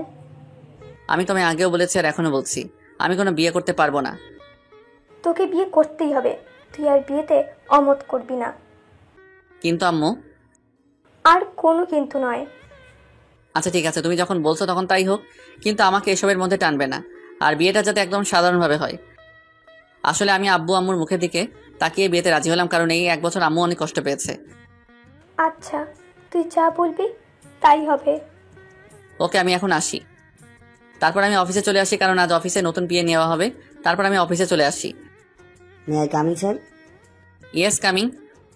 স্যার, আপনার বিয়ের জন্য 3 জনকে সিলেক্ট করা হয়েছে, যদি আপনি একবার দেখে নিতেন। অবশ্যই দিন, আমি দেখতেছি। আমি ফাইলগুলো চেক করছিলাম, এমন সময় আমার চোখ আটকে গেল একটা ফাইলে। তাই আমি ম্যানেজারকে বললাম, ম্যানেজার সাহেব, এই মেয়েটিকে নিন, আর তার আগে কন্ট্রাক্ট পেপার সাইন করিয়ে নেবেন। Okay, I take leave now. Sure, you can. সেদিনকার মতো অফিসের সমস্ত কাজ শেষ করে বাসায় আসলাম, আর আসা মাত্র আম্মু বলল, আমি একটা মেয়ে পছন্দ করেছি, যদি তুই একবার দেখে নিতি। তার কোনো দরকার নেই, আর আমি বিয়েটা 1 মাস পরে করতে চাই। কিন্তু তুই। প্লিজ আম্মু, একটু বোঝার চেষ্টা করো। আচ্ছা ঠিক আছে। তারপর আমি আমার রুমে চলে আসলাম আর ফ্রেশ হয়ে ঘুমিয়ে পড়লাম। যদিও জানি ঘুম আসবে না, তবুও ঘুমানোর ব্যর্থ চেষ্টা করলাম, কারণ এখন রাতে আর ঘুম আসে না। যদিও আসে, তাও নিশির সাথে কাটানো মুহূর্তগুলো মনে হয় ভেঙে যায়। কোনোভাবে রাতটা পার করলাম। পরের দিন সকালে ঘুম থেকে উঠে ফ্রেশ হয়ে অফিসে চলে আসলাম। এসে দেখে আমার নিউ পিএ এখন অফিসে আসে নাই, তাই ম্যানেজারকে বলে আসলাম সে আসলেই আমার সাথে দেখা করতে বলতে। তারপর আমি আমার কেবিনে চলে গেলাম। কিছুক্ষণ পরে কেউ আমার কেবিনের দরজা নক করলো, তাই আমি পেছন ফিরে বললাম, may I come in sir? Yes, coming. আসলে স্যার, আমি আসার সময় জ্যামে আটকা পড়ে গিয়েছিলাম, তাই আসতে লেট হইল। কিন্তু স্যার, আর কোনোদিন লেট হবে না। তাই বুঝি? এবার ওর দিকে ফিরে তাকালাম, আর সে আমাকে দেখে ভূত দেখার মতো চমকে উঠল। মনে হয় সে আমাকে এখানে আশা করে নাই। আপনি এখানে?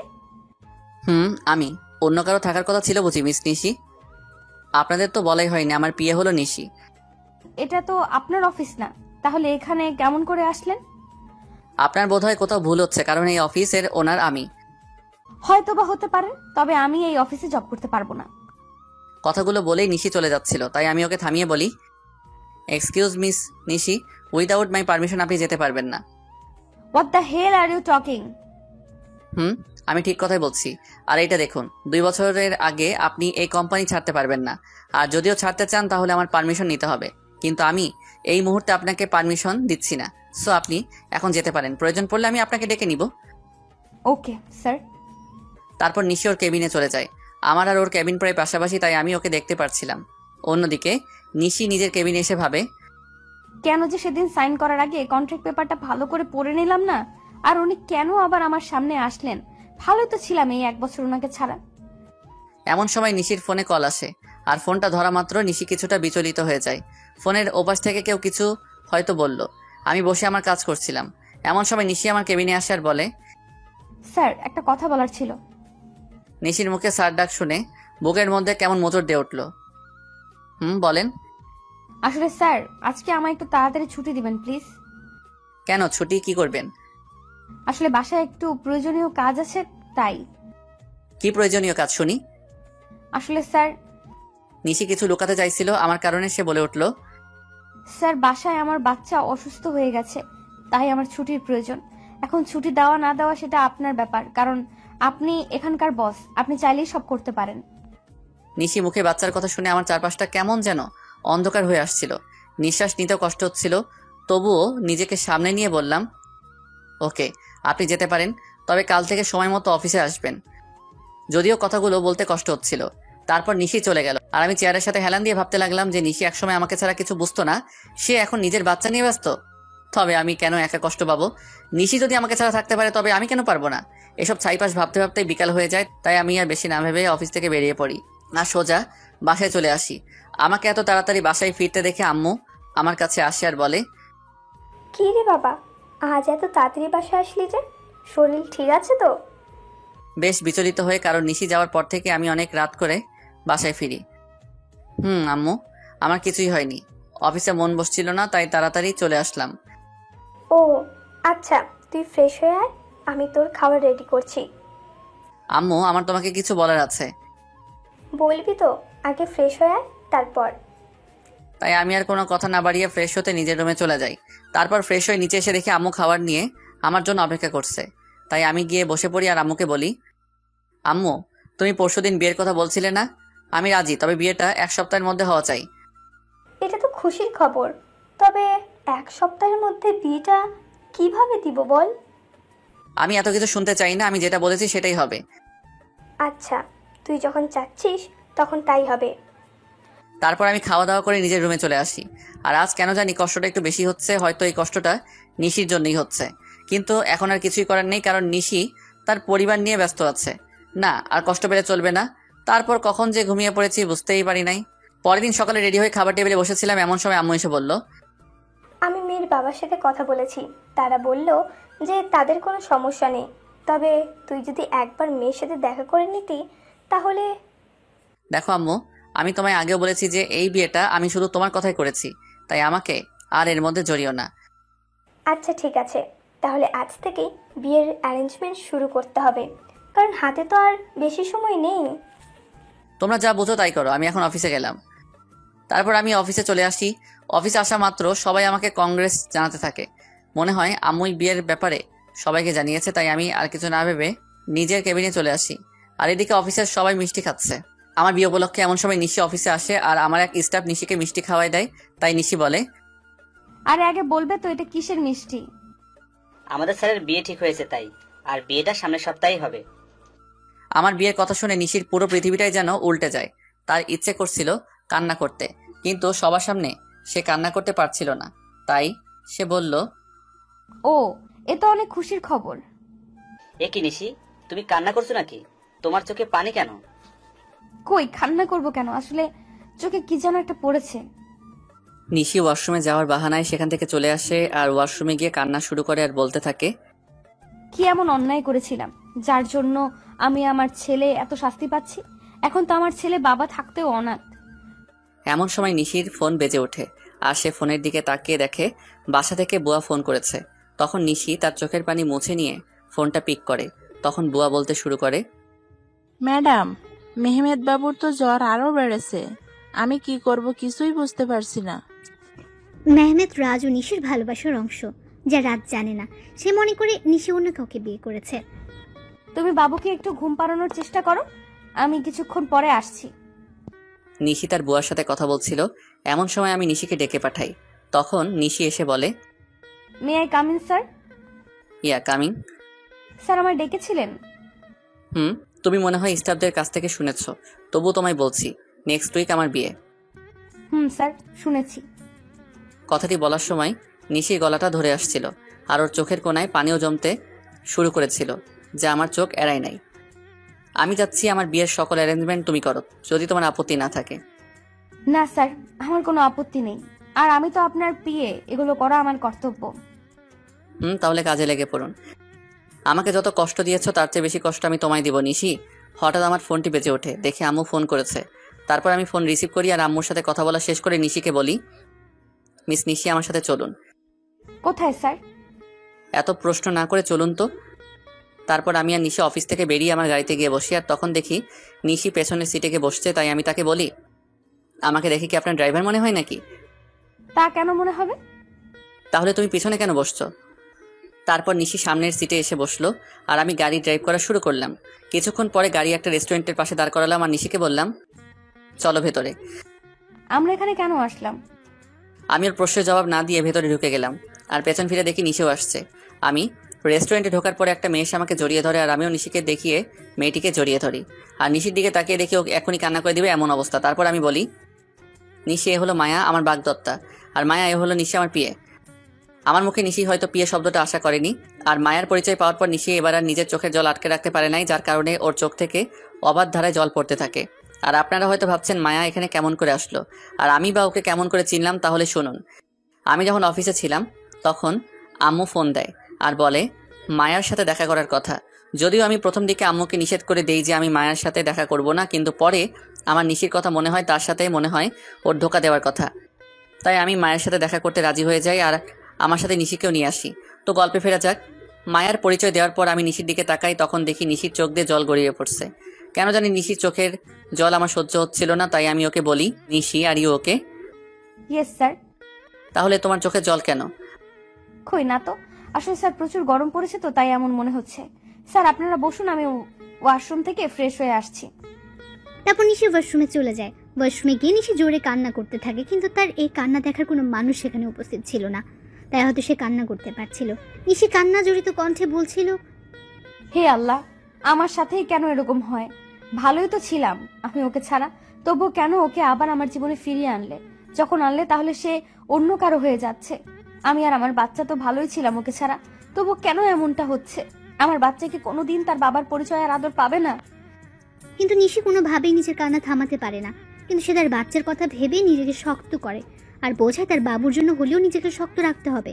প্রায় আধা ঘন্টা পরে নিশি ওয়াশরুম থেকে বের হলো আর রাজ তার চেহারা দেখে রীতিমতো ভয় পেয়ে গেল, কারণ তার চোখগুলো লাল হয়ে আছে, তার সাথে ফুলেও গেছে। আর মানে নিশি এতক্ষণ কান্না করছিল, কিন্তু নিশির কান্না করার তো কোনো কারণ এখানে নেই।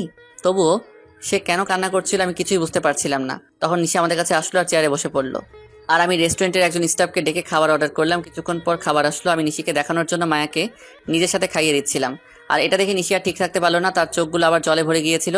তাই সে এগুলো আড়াল করার জন্য বলল, স্যার আমার এখন যেতে হবে, এমনি তো আমার অফিস টাইম শেষ হয়ে গেছে। তুমি তো কিছুই খেলে না, খাওয়া শেষ করে তারপর যাও। না স্যার, এখন আর খাইতে মন চাইছে না। ওকে তাহলে যাও, আর কাল থেকে আমার বিয়ের এঙ্গেজমেন্টের সকল কাজ শুরু করে দিও। যদি কারো সাহায্য প্রয়োজন হয় তাহলে আমাকে বইলো। ঠিক আছে স্যার, আমি এখন আসি। তারপর নিশি চলে যায় আর আমিও মায়া কিছু গল্প করতে থাকি। যদিও মায়ের সাথে কথা বলার কোনো ইচ্ছা আমার নেই, তাও আম্মুর কথা ভেবে বলছিলাম। অন্যদিকে নিশি বাড়িতে গিয়ে নিজের ছেলেকে জড়িয়ে ধরে কান্না শুরু করে দেয় আর বলতে থাকে, তোর বাবা খুব পচা, আমাকে একটুও বিশ্বাস করে না, এমনি তোকেও ভালোবাসে না, তাই তো আজ অন্য একটা মেয়েকে নিজের হাতে খাইয়ে দিচ্ছিল। কিন্তু একদিন আমাকে বলেছিল আমাকে ছাড়া আর অন্য কোনো মেয়েকে সে টাচ করবে না। এসব কথা বলছিল আর কান্না করছিল। একসময় কান্না করতে করতে নিশি ঘুমিয়ে পড়লো। আমি আর মায়া কিছুক্ষণ গল্প করার পরে রেস্টুরেন্ট থেকে বের হয়ে আসি আর মায়া তার গাড়িতে করে বাসায় চলে যায়। আমি যখনই নিজের গাড়িতে উঠতে যাব তখনই কেউ আমার নাম ধরে ডাক দেয়। পেছন ফিরে দেখি নিশির বেস্ট ফ্রেন্ড মিম। তাই আমি তাকে বলি, কেমন আছো মিম, আর দেশে কবে ফিরলে? আসলে মিম দেশের বাইরে থাকতো। ভালো আছি ভাইয়া, আর কিছুদিন হলো দেশে ফিরেছি। নিশি কেমন আছে? আর ওকে আমি ফোন দিই কিন্তু ওর ফোনটা বন্ধ দেখায় কেন? নিশি কেমন আছে সেটা নিশি হয়তো ভালো জানে। আপনার কথার মানে বুঝলাম না। আর নিশি তো আপনার স্ত্রী, তাহলে কেমন সেটা আপনি জানবেন না কেন? নিশি আমার স্ত্রী ছিল, কিন্তু এখন নেই। কি বলছেন এগুলো? আমি তো কিছুই বুঝতে পারছি না। এখানে না বোঝার তো কিছুই নেই, মানে আমি আর নিশি আলাদা হয়ে গেছি। কিন্তু কেন? আপনারা দুইজন দুজনাকে তো ভালোবাসতেন। শুনতে চাও কেন? তাহলে শোনো। তারপর আমি 1 বছর আগের সকল ঘটনা মিমকে বলি আর ওই ছবিগুলো মিমকে দেখাই, আর মিম এগুলো দেখে আমায় যে কথা বলে সেগুলো শুনে আমার পুরো শরীরটা কাঁপতে থাকে। আমি কিভাবে এমনটা করতে পারলাম, এগুলো ভেবেই কান্না চলে আসে আমার। আর মিম আমায় যে কথাগুলি বলে তা হলো, আপনি কি জানেন ছেলেটা কে? ছেলেটার নাম সাজিদ এবং নিশি আর সাজিদ একে অপরকে ভালোবাসে। না, আপনি যেটা জানেন সেটা সত্যি নয়, সত্যিটা আমি আপনাকে বলছি। তারপর মিম আমাকে সাজিদের ব্যাপারে সব কথাগুলো বলল, যা শোনার পর নিজেকে বড় অপরাধী মনে হচ্ছিল। মিম বলল যে আমি আর নিশি একই ভার্সিটিতে পড়তাম আর একই ডিপার্টমেন্টে, যার কারণে আমার আর ওর মধ্যে খুব ভালো বন্ধুত্ব হয়ে যায়। আমরা দুজন সবসময় একসাথেই থাকতাম। একদিন আমি আর নিশি ভার্সিটির ক্যাম্পাসে বসেছিলাম, তখন একটা ছেলে এসে নিশিকে প্রপোজ করে, কিন্তু নিশি তাকে না বলে দেয়। আমি এর কারণ জানতে চাইলে নিশি জবাবে বলে যে তার ভালোবাসা শুধু তার বরের জন্য। তাই আমি নিশিকে আর কিছু জিজ্ঞেস করি নাই। তারপর কি হলো? ওই ছেলেটির নামই ছিল সাজিদ, কিন্তু নিশি মানা করার পরেও সে নিশির পিছু ছাড়ে নাই। তাকে প্রতিদিন বিরক্ত করত, কিন্তু নিশি কিছুই বলতো না। আর একদিন সাজিদ এসে হঠাৎ নিশির হাত চেপে ধরে এবং সেদিন নিশি আর সহ্য করতে না পেরে পুরো কলেজের সামনে সাজিদকে চড় মারে। কিন্তু সাজিদ সেদিন যাওয়ার আগে বলেছিল যে সে নিশিকে সুখে থাকতে দিবে না, আর আজ দেখুন তার কথাই সত্যি হলো। আমি এখন কি করব কিছুই বুঝতেছিলাম না, কারণ আমার যে করার মতো কিছুই নেই। আমি যে নিশির সাথে বড় অন্যায় করেছি। মিম কান্না থামিয়ে আমাকে বলল, আপনি কি জানেন আপনি যখন নিশিকে তাড়িয়ে দেন তখন তার পেটে আপনার সন্তান ছিল? মানে কি বলছো তুমি? হ্যাঁ, আমি ঠিকই বলছি। আপনি যখন ওকে অপমান করে তাড়িয়ে দেন তখন সে আপনার সন্তানের মা হতে যাচ্ছিল। আর এটা নিয়ে যে কতটা খুশি ছিল সেটা আপনাকে বলে বোঝানো যাবে না। সে আপনাকে বলার আগে আমায় ফোন দিয়েছিল আর বলেছিল যখন সে আপনাকে এই কথাটি বলবে তখন আপনার রিয়াকশন কেমন হবে, এটা ভেবেই সে খুশি ছিল। কিন্তু আপনি কি করলেন? মিম আর কিছু বলতে পারলো না, তার আগেই কান্নায় ভেঙে পড়ল। মানে নিশির সন্তানের বাবা আমি, আর আমি তাকে কি না কি ভেবেছিলাম। আমিও প্রচুর কান্না করছিলাম। তখন মিম আমাকে বলল, এখন কান্না করে কি হবে? যা হওয়ার তা হয়ে গেছে, এখন আর এগুলো ভেবে কি করবেন? না, এখনো কিছু হয় নাই। তারপর আমি মিমকে নিশির কথা বললাম। সত্যি বলছেন? নিশি এখনো এই শহরেই থাকে? কিন্তু তোমাকে আমার জন্য একটা কাজ করতে হবে যাতে আমি আবার নিশিকে ফিরে পাই। কি করতে হবে আমায় বলুন। তারপর আমি মিমকে আমার প্ল্যান বলি আর সেও রাজি হয়ে যায়। তাই আমিও নিজের বাসায় চলে আসি। বাসায় আসার পর আম্মু আমাকে বলে, বাবা, মেয়েকে কি তোর পছন্দ হয়েছে? আম্মু আমি এই বিয়েটা করতে পারবো না। তুই কিন্তু আমায় কথা দিয়েছিস। আমি কেমন করে এই বিয়ে করব বলো? কেন করবি না শুনি? তারপর আমি নিশির কথা আর ওর আর আমার বাচ্চার কথা আম্মুকে বলি। তখন আম্মু কান্না শুরু করে দেয় আর বলে, আমার বৌমার নাতিকে কবে আনবি বাবা? খুব জলদি আনবো, তার আগে তোমার একটা কাজ করতে হবে। তারপর আমি আম্মুকে সবকিছু বুঝিয়ে উপরে চলে আসি। আমি রুমে এসে ভাবতে লাগি কিভাবে কি করব, নিশি কি আমায় ক্ষমা করবে নাকি করবে না। তখন আমার সাজিদের কথা মাথায় আসে। কেন সাজিদ এমনটা করলো সেটা তো আমার জানা দরকার। তাই আমি আমার ফ্রেন্ডদের ফোন দিই আর বলি এখনই আমার সাথে দেখা করতে। আর আমিও বেরিয়ে পড়ি। ইরে, এত জলদি দেখা করতে বললি, কোনো সমস্যা হয়েছে নাকি? বলছি, তার আগে রবি আর মিজানকে আসতে দে। কিছুক্ষণ পরে রবি আর মিজান চলে আসে আর আমি ওদেরকে মিমের বলা সকল কথা ওদেরকে খুলে বলি। সব শোনার পরে ওরা বলে, ভাবিকে রাজি করাতে পারবি বলে মনে হয় না। হয়তোবা, কিন্তু হাল ছাড়লে তো চলবে না। আর শোন, তোদের একটা কাজ করতে হবে। কি কাজ বল? সাজিদকে যেভাবেই হোক তোদের খুঁজে বার করতে হবে, আর এই নিয়ে সাজিদের ছবি। তারপর আমি ওদেরকে সাজিদের একটা ছবি দেই। ওকে, তোর কাজ হয়ে যাবে। তার আগে তুই ভাব ভাবিকে কিভাবে ম্যানেজ করবি। ঠিক বলেছিস, কিছু তো একটা করতেই হবে। আচ্ছা তোরা এখন থাক, আমি একটা জায়গা থেকে আসতেছি। ওদের থেকে বিদায় নিয়ে আমি সোজা অফিসে চলে আসি। অবশ্য অফিসে আসার মূল উদ্দেশ্য হলো নিশির বাড়ির ঠিকানাটা নেওয়া, কারণ আমি ওর বাসার ঠিকানা জানি না। অফিসে আসার পরে আমি ম্যানেজারকে ফোন দিই আর অফিসে আসতে বলি। কিছুক্ষণ পরে ম্যানেজার অফিসে আসার বলে, স্যার কোনো দরকারি কাজ আছে নাকি? না, তেমন কিছু দরকারি কাজ না, আমি শুধু নিশির বাসার ঠিকানা নেওয়ার জন্যই অফিসে এসেছি। ওকে স্যার, একটু ওয়েট করেন, আমি নিয়ে আসছি। তারপর ম্যানেজার আমাকে নিশির ঠিকানাটা দেয় আর আমি সেটা নিয়ে বেরিয়ে পড়ি। প্রায় আধা ঘন্টা ড্রাইভ করার পরে আমি নিশির বাসায় পৌঁছাই। দেন আমি ওর বাসায় কলিং বেলে চাপ দেই। কিছুক্ষণ পরে নিশি এসে দরজা খুলে দেয় আর আমি নিশিকে দেখেই হেসে ফেলি, কারণ সে সারা গায়ে ময়দা মেখে আছে। তখন নিশি বলে, এই আপনি পাগলের মতো হাসছেন কেন? আর এইখানে এবার কি করছেন? বারে নিজের বউয়ের বাসায় আসতে আবার কারো পারমিশন লাগে নাকি? মানে কে আপনার বউ? আর এসব কি বলছেন? আমার সামনে যে দাঁড়িয়ে আছে সে আমার বউ, বুঝেছেন? হাত দেখি সাইড দেন, আমি ভেতরে ঢুকবো। আইসে আমি কারো বউ? আর 1 বছর আগে আমার ডিভোর্স হয়ে গেছে। তো কি হয়েছে, আমি আবার বিয়ে করব?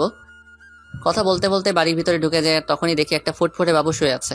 হয়তো এটাই আমার বাবু হবে। ওকে দেখার সাথে সাথে আমার চোখ দিয়ে পানি বেরিয়ে আসে। কি করছেন কি আপনি? আমি এর কথার জবাব না দিয়ে বাচ্চার দিকে এগোতে থাকি, আর যখনই আমি বাচ্চাটিকে স্পর্শ করতে যাব তখনই নিশি আমাকে ধাক্কা দেয় আর বলে ওঠে, একদম আমার বাচ্চা ধরার চেষ্টা করবেন না, তাহলে কিন্তু আমার চেয়ে খারাপ আর কেউ হবে না। ও কি শুধুই তোমার বাচ্চা? ও শুধু আমার আর কারো না, তাই আপনি ওকে ছোঁয়ার চেষ্টাও করবেন না। প্লিজ নিশি, আমার বাচ্চাকে একটু কোলে নিতে দাও। আপনার বাচ্চা? হাসালেন মিস্টার রাজ। ও শুধু আমার বাবু, আর আমি ওর মা, আর আমিই ওর বাবা। নিশি প্লিজ। না, আমি ওকে কোনো অপরিচিত লোকের কাছে দিব না। তুমি কাকে অপরিচিত বলছো নিশি? তুমি জানো না আমি ওর কে হই? না, জানি না, আর জানতেও চাই না। তাই ভালোই ভালোই বলছি, এখান থেকে চলে যান, নয়তো আমার থেকে খারাপ আর কেউ হবে না। তুমি মানো নাকি না মানো, আমি ওর বাবাই, আর এটাই সত্যি। বাবা, তাই না? এই বাবার অর্থটার মানে আপনি জানেন? যে নিজের স্ত্রীকে বিলিভ না করে অন্য লোকের কথা শুনে নিজের অন্তঃসত্ত্বা স্ত্রীকে বাড়ি থেকে বাইর করে দেয়, তার কোনো বাবা হওয়ার যোগ্যতা নেই। বুঝেছেন আপনি? নিশি, আমি মানছি আমি ভুল করেছি, তাই বলে কি তুমি আমাকে আমার বাচ্চা থেকে আলাদা করে দেবে? আপনি আর একবারও ওকে নিজের বাচ্চা বলবেন না। এই 1 বছর আমি ওর বাবা মা দুটোই ছিলাম, আর ভবিষ্যতেও থাকতে পারবো। প্লিজ নিশি, আমাকে ক্ষমা করে দাও, এরকম ভুল আমি আর কোনোদিন করবো না। এই বলে আমি ওকে নিজের বুকের মাঝে টেনে নেই। নিশি কিছুক্ষণ আমার বুকের মাঝে থেকে পরক্ষণে নিজেকে ছাড়িয়ে নেয় আর বলে, হো, বুঝেছি আপনি কেন এখানে এসেছেন। আপনি আমার শরীরটা ভোগ করতে চান, এই তো? এর আগেও একবার করেছিলেন, তাই না? ওকে, আমি নিজেই আমার সব বিলিয়ে দিচ্ছি, তবু আপনি আমার আর আমার সন্তানের মাঝে আসবেন না। বলেই নিজের শাড়ির আঁচল নিচে ফেলে দিল আর বলল, নিন, শুরু করুন। আমি এবার নিজের রাগকে কন্ট্রোল করতে না পেরে নিশির গালে জোরে একটা চড় মারি আর বলি, তুমি এমনটা ভাবলে কি করে নিশি? তুমি আজ পর্যন্ত এই চিনলে? ঠিক আছে, তুমি যখন বলছো তবে আমি তোমাদের জীবন থেকে অনেক দূরে চলে যাব। তার আগে প্লিজ একবার আমার ছেলেকে আমার কোলে দাও। নিশি কিছুক্ষণ কি যেন একটা ভাবলো, তারপর বলল, শুধু একবার, তার বেশি নয়। তারপর আমি আমার ছেলেকে কোলে তুলে নিলাম, আর ওকে কোলে নেওয়ার পর যেন মনে হলো পুরো পৃথিবীর সুখ আমার কোলের মাঝে আবদ্ধ হয়েছে। কিন্তু এটা বেশি সময় স্থায়ী হলো না। নিশি আমার কোল থেকে বাচ্চাকে কেড়ে নিয়ে বলল, এবার যান, আর কোনোদিন এখানে আসবেন না। আমি কিছু বললাম না, শুধু বললাম নিজেরও বাবুর খেয়াল রেখো। তারপর সেখান থেকে চলে আসলাম। নিশির বাসা থেকে বের হয়ে রাস্তায় আসলাম, আর ভাবতে লাগলাম নিশি আমাকে এতটুকু বিশ্বাস করে না। ও কেমন করে ভাবতে পারলো যে আমি ওর শরীরকে, না, নিশির সামনে আমি আর কোনোদিন যাব না। নিশিও তো এটাই চাই। তবে তাই হোক। এমন সময় রবির ফোন আসে আর ও বলে, কিরে রাজ, কোথায় আছিস? তোকে সেই কখন থেকে ফোন দিয়ে যাচ্ছি। তুই আমার অফিসে এক্ষুনি আয়, আর সাথে করে একজন উকিলকেও নিয়ে আসিস। আমি না হয় আসবো, তবে উকিলকে কেন নিয়ে আসবো তাই তো বলবি। এত কথা না বলে তোকে যা বলছি তুই তাই কর। এই বলে আমি ফোন কেটে দেই আর নিজের অফিসে চলে আসি। কিছুক্ষণ পরে রবি আর উকিল আসে, তখন আমি বলি, উকিল সাহেব, আমি একটা উইল করতে চাই। বলুন, কিসের উইল করবেন? আমি এই কোম্পানির অর্ধেক আমার ছেলে আর বাকি অর্ধেক আমার স্ত্রীর নামে করে দিতে চাই, আর সেটা আজ রাতের মধ্যেই। কি বলছিস কি এসব? তোর মাথাটা কি ঠিক আছে? আমি ঠিক বলছি, আর আমার মাথাও ঠিক আছে। যেহেতু আমার আব্বুর আলাদা কোম্পানি আছে, তাই কোনো প্রবলেম নাই। ওকে, আপনি যখন বলছেন তখন তাই হোক। তারপর উকিল সাহেব সকল ফর্মালিটি পূরণ করে দেয়, আর আমি ম্যানেজারকে ফোন করে বলে দেই যে নিশি এখন থেকে এই কোম্পানির মালিক। তারপর আমি রবিকে বলি, রবি, আমার জন্য যত তাড়াতাড়ি পারিস একটা লন্ডনের ফ্লাইটের টিকিট বুক করে দে, আর সেটা আজ রাতের মধ্যে হলেই ভালো হয়। মানে তুই লন্ডনের টিকিট কি করবি? আমি এদেশে আর থাকবো না, তাই লন্ডনে যাব। কিন্তু কোনো কিন্তু নয়, আর হ্যাঁ, কেউ যেন জানতে না পারে আমি কোথায় আছি। তুই কাউকে বলবি, এটা আমার কসম। ঠিক আছে। তারপর রবি একটা টিকিটের ব্যবস্থা করে দেয়, আর আমাকে এয়ারপোর্টে থুতেও যায় আর বলে, ওখানে পৌঁছে আমাকে ফোন দিবি, আর আমার সাথে যোগাযোগ বন্ধ করবি না কিন্তু। করব। এবার আমি ওকে জড়িয়ে ধরে কান্না করতে থাকি। কিছুক্ষণ পরে আমার ফ্লাইট, তাই আমি প্লেনে গিয়ে বসি, আর প্লেনও টেক অফ করে। যেহেতু আমি লন্ডন থেকে লেখাপড়া শেষ করেছি, তাই এখানে আমার অনেক ফ্রেন্ডই আছে, তাই আমি সেখানে পৌঁছে আমার এক ফ্রেন্ডকে কল দেই, আর সে আমাকে এয়ারপোর্ট থেকে পিক করে নিয়ে যায়। আমার ফ্রেন্ডের লন্ডনে একটা কোম্পানি আছে, তাই সে আমাকে সেখানে কাজ দেয়। আমি লন্ডনে এসেছি 2 দিন হলো। এর মধ্যে শুধু রবির সাথে কথা হয়েছে। অন্যদিকে নিশি প্রায় 2 দিন হলো অফিসে যায় না। আর সে একদিন বিকেলে তার ছেলেকে নিয়ে বাইরে ঘুরতে বের হয়, আর তখনই তার মিমের সাথে দেখা হয়। আর মিম নিশিকে দেখা মাত্র জড়িয়ে ধরে কান্না শুরু করে দেয়। এভাবে কিছুক্ষণ দুজন কান্না করতে থাকে। তারপর মিম নিশির কোলে বাবু দেখে বলল, এটাই বুঝি আমার পুস্কু? রে, দেখতে তো একেবারে ওর বাবার মতো হয়েছে। প্লিজ মিম, ওর নামটা আর বলবি না। কেন রে? তুই কিছুই জানিস না ও আমার সাথে কি করেছে।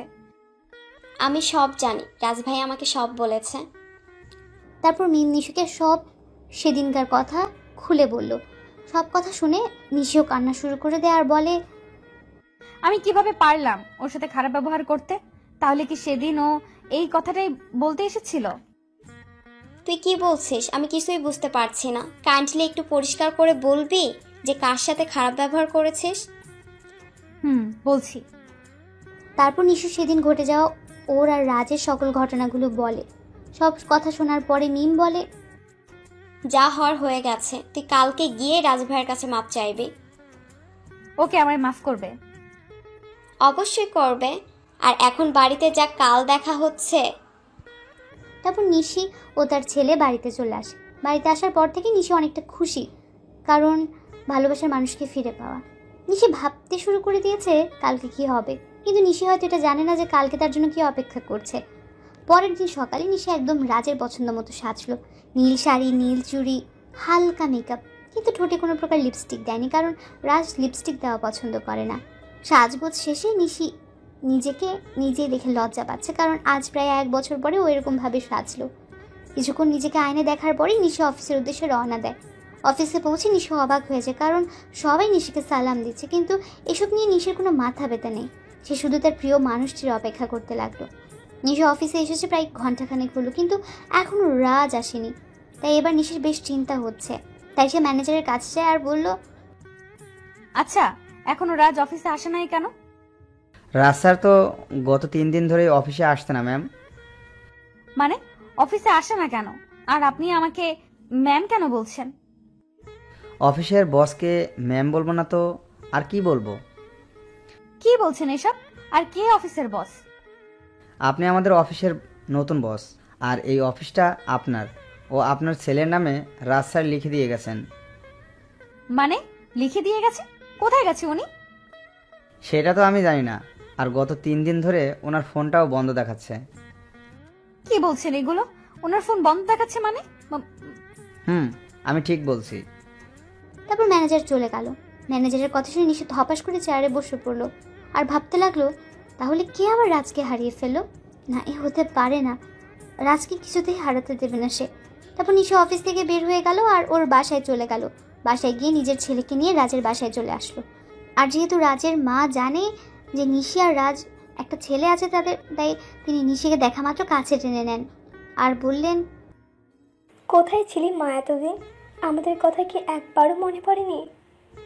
মা, মনে তো অনেক পড়েছে, কিন্তু আসার অধিকারটা ছিল না। হয়েছে, আর বলতে হবে না। আর এটাই কি আমার দাদু ভাই? আম্মু। তারপর সবাই মেহমতকে নিয়ে ব্যস্ত হয়ে পড়লো।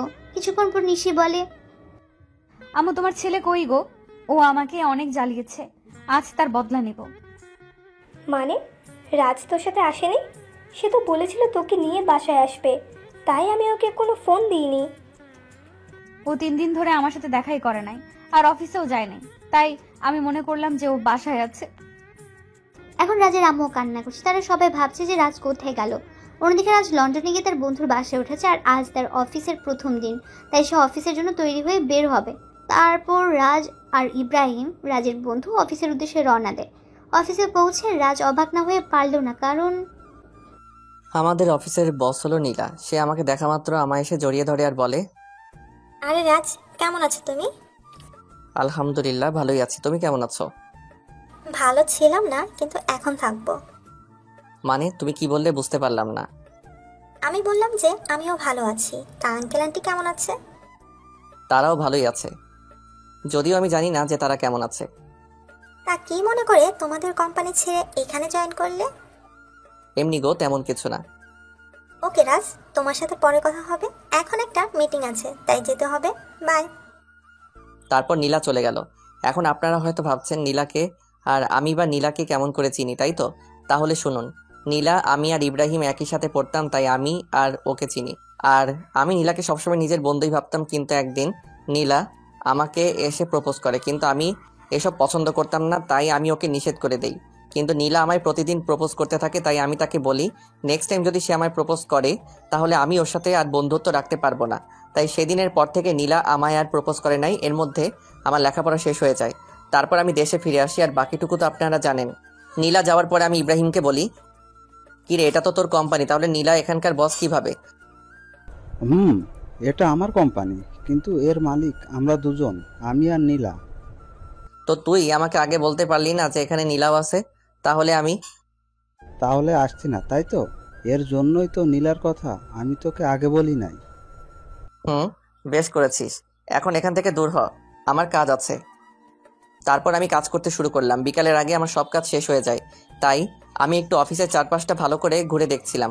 তখন পেছন থেকে কেউ আমার কাঁধে হাত রাখে। আমি তখন পেছনে ফিরে দেখি নীলা দাঁড়িয়ে আছে। এখানে দাঁড়িয়ে কি করছো রাজ? কিছু না, শুধু চারপাশের প্রকৃতি দেখছিলাম। ওহ, চলো আজ আমি আর তুমি দুজন একসাথে ডিনার করব। তা কি করে হয় বলো? সব হয়। বলে এক প্রকার জোর করে গাড়িতে বসিয়ে দেয়। কিছুক্ষণ পর নীলা গাড়ি একটা রেস্টুরেন্টের সামনে দাঁড় করায়, আর আমরা সেখানে ডিনার শেষ করি। ডিনার করার সময় আমাদের অনেক কথাই হয়। তারপর নীলাই আমাকে বাড়িতে পৌঁছে দেয়। বাড়িতে আসার পরে আমি সোজা ওয়াশরুমে চলে যাই, আর কিছুক্ষণ পরে ফ্রেশ হয়ে বেরিয়ে আসি। আর তখনই আমার রবির কথা মনে হয়। আজ সারাদিন ওকে একবারও ফোন দেওয়া হয়নি, তাই আমি দেরি না করে ওকে ফোন দেই। কিন্তু ফোন দেওয়ার পর রবি যা বলে তা শোনার জন্য আমি মোটেও প্রস্তুত ছিলাম না। কেমন আছিস ভাই? এই তো ভালোই আছি, তুই কেমন আছিস? আমিও ভালো আছি। আমার বাড়ির সবাই কেমন আছে? কেউ ভালো নেই। তুই যাওয়ার পরে সবাই কেমন যেন হয়ে গেছে, আর আন্টি তোর জন্য প্রায় পাগল হয়ে গেছে। তুই ফিরে আয় ভাই। সময় হলে আমি ফিরে আসবো। আর নিশি আর আমার বাবু কেমন আছে রে? নিশি তো... রবি নিশির ব্যাপারে কিছু বলতে যাবে, তার আগে আমি বলি, বাদ দে নিশির কথা, তুই ভালো থাকিস আর আমার পরিবারকেও দেখে রাখিস। এই কথাগুলো বলেই আমি ফোন কেটে দেই। সে রাতে আমার আর ঘুম আসলো না। পরের দিন থেকে আমি আবার নতুন জীবন শুরু করার ব্যর্থ চেষ্টা করি। সকালে ফ্রেশ হয়ে ইব্রাহিমের সাথে অফিসে চলে যাই। আর অফিসে পৌঁছে নীলা বলে, রাজ কেমন আছো? এই তো ভালো, তুমি কেমন আছো নীলা? আমিও ভালো আছি। কাজের চাপ বেশি দেয়নি তো তোমায়? আরে না, এতটুকু কাজ করার অভ্যাস আমার আছে। ও আচ্ছা, তোমার কাজ শেষ হলে আমি আর তুমি এক জায়গায় যাব, কেমন? সেটা না হয় যাবো, কিন্তু যাবেটা কোথায়? সেটা গেলেই দেখতে পারবে। আমিও আর বেশি না ভেবে কাজে মন দিলাম। আর কাজ করতে করতে কখন বিকেল হয়ে গেছে জানতেই পারি নাই। তখন হঠাৎ নীলা এসে বলল, কি গো, তোমার হলো? আর একটু আছে, তুমি দাঁড়াও। আমি আর দাঁড়াতে পারছি না, তুমি আমার সাথে চলো, আমি এই কাজটা অন্য কাউকে দিয়ে করাচ্ছি। বলে নীলা আমার কাজটা একজনকে দিয়ে আমাকে জোর করে বাইরে নিয়ে আসে। আমাকে বাইরে নিয়ে আসার পর নীলা বলে, তুমি গাড়িতে বসো, আমি আসছি। তারপর নীলা আবার অফিসের মধ্যে চলে যায়, আর আমি গাড়িতে উঠে বসি। কিছুক্ষণ পরে নীলা বের হয়ে আসে আর গাড়িতে উঠে গাড়ি ড্রাইভ করে। কিছুক্ষণ ড্রাইভ করার পরে আমরা একটা বড় বাড়ির সামনে এসে দাঁড়াই, আর নীলা বলে, রাত চলো। এটা আমায় কোথায় নিয়ে এলে? ভেতরে গেলেই দেখতে পারবে। তারপর আমি নীলার পিছু পিছু ভেতরে যাই। আর ভেতরে গিয়ে আমি অবাক হয়ে যাই, কারণ ভেতরে নীলার বাবা মা বসা ছিল। তার মানে এটা নীলাদের বাড়ি। তখন আমি বললাম, কেমন আছেন আঙ্কেল? কেমন আছেন আন্টি? ভালো বাবা, তুমি কেমন আছো? জি আন্টি, আমিও ভালো আছি। তারপর আরও অনেক কথা বললাম, আর খাওয়া দাওয়াও এখানেই করলাম। নীলা রাতে আমাকে ইব্রাহিমের বাসায় ধুয়ে যায়, তাই আমিও ফ্রেশ হয়ে ঘুমিয়ে পড়ি। এভাবেই 5টা বছর পার হয়ে যায়। আর এই 5 বছরে নিশির জন্য আমার ভালোবাসায় এতটুকু কমে নাই, বরং বেড়েছে। তো প্রতিদিনের মতো আজও অফিসে গেলাম। আর অফিসে পৌঁছানোর পর নীলা আমার কাছে এসে বলল, শোনো রাজ, আমরা আগামীকাল বাংলাদেশে যাব। সেখানে একটা মিটিং আছে, আর আমার সাথে তুমিও যাবে। তাই তোমার যা যা প্রয়োজন তুমি আজ বাসায় গিয়ে প্যাকিং করে নাও, আর কাল সকালে আমাদের ফ্লাইট। ওকে ঠিক আছে। কেন জানি আমি ওকে মানা করতে পারলাম না। হয়তো অনেকদিন পর দেশে ফিরবো, এর জন্যই সেদিনকার মতো অফিস করে বাসায় চলে আসলাম। তারপর আমি আমার কিছু জিনিস প্যাকিং করে রাখলাম। পরের দিন সকালে আমি আর নীলা বাংলাদেশে চলে আসলাম। আর আমি ওখানকার যে কোম্পানির সাথে মিটিং হবে সেখানে গেলাম। আমি সেখানে গিয়ে আরও বেশি অবাক হয়ে যাই, কারণ এটা আর কারো না, আমার বাবার কোম্পানি, যার সাথে আমাদের মিটিং হবে। আমি কি করব তাই ভেবে পাচ্ছিলাম না। একবার মনে করলাম যে মিটিংটা অ্যাটেন্ড করব না, কিন্তু পরক্ষণে কি যেন হলো, আমি মিটিং প্লেসে চলে গেলাম। সেখানে গিয়ে আমি দেখি আমার বাবা একটা চেয়ারে বসা আছে, আর তার চেহারাটা কেমন যেন শুকিয়ে গেছে। তো আমি সেখানে গিয়ে সবার সাথে মত বিনিময় করলাম। আর আমি যখনই বাবার কাছে গেলাম তখন বাবা আমাকে দেখা মাত্র জড়িয়ে ধরল আর বলল, কোথায় ছিলি বাবা এতদিন? আমাদের কথা কি তোর একটুও মনে পড়ে নাই? বাবা, অনেক মনে পড়েছে, কিন্তু আমি যে অপারগ ছিলাম। এখন আমার সাথে তুই বাসায় যাবি। তোকে দেখলে তোর আম্মু অনেক খুশি হবে। আব্বু, আমি যাব, তার আগে মিটিংটা শেষ করে নেই। সত্যি বলছিস তো? সত্যি। এতক্ষণ সবাই আমাদের দিকে তাকিয়েছিল আর বোঝার চেষ্টা করছিল যে কি হচ্ছে এগুলো। এমনি নীলাও অবাক হয়ে গিয়েছে, কারণ সেও আমার বাবাকে চিনে না। তাই সে আমার কাছে এসে বলল, তুমি বিজনেসম্যান নাজমুল সাহেবের ছেলে? তুমি এত বড় বিজনেসম্যানের ছেলে হয়ে আমাদের কোম্পানিতে একজন সাধারণ স্টাফ হয়ে কাজ কেন করছিলে? এর একটা কারণ আছে যেটা তুমি জানো না। কি কারণ আছে রাজ? মিটিং শেষ হোক, তারপর না হয় বলি। ওকে, ঠিক আছে। নীলার অবাক হওয়াই স্বাভাবিক, কারণ এই 5 বছরে আমি নীলাকে একবারের জন্য আমার আসল পরিচয়টা বলি নাই, যদিও সে জানতো আমাদের একটা কোম্পানি আছে। তারপর আমরা মিটিং শেষ করে বাহির হলাম, আর তখনই আমার চোখ গেল একটা বাচ্চার উপর। বয়স আর কত হবে, 5-6 বছর হয়তো, কিন্তু ওকে দেখে মনে হচ্ছে কতদিনের না চেনা। তাই আমি ওর কাছে যাই আর বলি, বাবা তোমার নাম কি? কিন্তু ছেলেটা আমাকে অবাক করে দিয়ে পাপা বলে আমায় জড়ায় ধরে। কে তোমার পাপা? তুমি তো আমার পাপা, আমার মামুনি বলছে। আর জানো পাপা, তোমার জন্য আমার মামুনি প্রতিদিন কান্না করে। কে তোমার মামুনি বাবা? তখন ছেলেটি হাত দিয়ে একজনকে দেখিয়ে দেয়, আর সেটা আর কেউ না, সেটা হলো নিশি। মানে ছেলেটি আমার আর নিশি সন্তান। তার জন্য কি ওর জন্য এত টান অনুভব হইতেছিল? তখনই নিশি আমাদের সামনে চলে আসে, আর আমাকে দেখে সে খানিকটা স্তব্ধ হয়ে যায়, কিন্তু পরক্ষণে আমায় জড়িয়ে ধরে কান্না করে দেয়। কিন্তু তখন হঠাৎ নীলা কোথায় থেকে যেন চলে আসে, আর নিশিকে আমার বুকে দেখে ও নিশিকে তুলে ওর গালে 2টো চড় বসায় দেয় আর বলে, এই মেয়ে, তোমার লজ্জা করে না অন্যের স্বামীকে জড়াই ধরতে? অন্যের স্বামী মানে? হ্যাঁ, তুমি যাকে জড়াই ধরছো সে আমার হাজবেন্ড হয়। ও সরি, আমায় ক্ষমা করে দিয়েন। আর মিস্টার রাজ, আপনার ছেলেকে দেখে রাখবেন। এই কথা বলে নিশি বাইরে দৌড় দিল। আমিও নিশির পিছু পিছু গেলাম, কিন্তু আমি যেতে একটু দেরি করে ফেলেছিলাম, কারণ নিশি একটা কারের হাতে ধাক্কা খেয়েছে আর ওর মাথা থেকে প্রচুর ব্লিডিং হচ্ছে। আমি কি করব কিছুই বুঝতে পারছিলাম না। আর বাইরে এসে দেখি নিশির মাথা থেকে প্রচুর ব্লিডিং হচ্ছে। আমি কি করব না করব কিছুই বুঝতে পারছিলাম না। আমার মনে হচ্ছিল যেন আমি আমার জীবনের সবচেয়ে মূল্যবান কিছু হারাতে যাচ্ছি। তাই আমি গিয়ে নিশিকে আমার কোলে তুলে নেই আর হসপিটালের দিকে দৌড়াতে শুরু করলাম। আর তখন কে যেন একটা কার নিয়ে এসে বলল উঠতে। তাই আমি দেরি না করে কারে উঠে বসি, আর কিছুক্ষণের মধ্যেই হসপিটালে পৌঁছে যাই। আর ডক্টররা নিশিকে নিয়ে ওটিতে চলে যায়। তাই আমি কারওয়ালাকে ধন্যবাদ দিতে যাই, আর গিয়ে দেখি সেটা আর অন্য কেউ না, আমার বন্ধু মামুন। আর মামুনকে দেখা মাত্র আমি কান্নায় ভেঙে পড়ি আর বলি, আমার নিশির কিছু হবে না তো? ওর যে কিছু হলে আমি বাঁচবো না রে। নিশির কিছু হবে না, আর তুই এভাবে ভেঙে পড়ছিস কেন? আজ আমার জন্য নিশির এই অবস্থা কেন যে আমি আবার দেশে ফিরে আসলাম? এক থাপ্পড় দিব যদি আর একটিও বাজে কথা বলিস। আর নিশির কিচ্ছু হবে না, আর তুই এখানে শান্ত হয়ে বস। তারপর মামুন আমাকে এক জায়গায় বসিয়ে দেয় আর কোথায় যেন চলে যায়। কিছুক্ষণ পরে দেখি মামুন আমার ছেলেকে নিয়ে আসছে, আর ও আমাকে দেখে বলে, বাবা, মাম্মাম, ও মাম্মামি কি হয়েছে? তোমার মাম্মামের কিছু হয়নি বাবা, তুমি আমার কাছে এসো তো। তারপর আমি আমার ছেলেকে বুকের মাঝে জড়াই ধরি।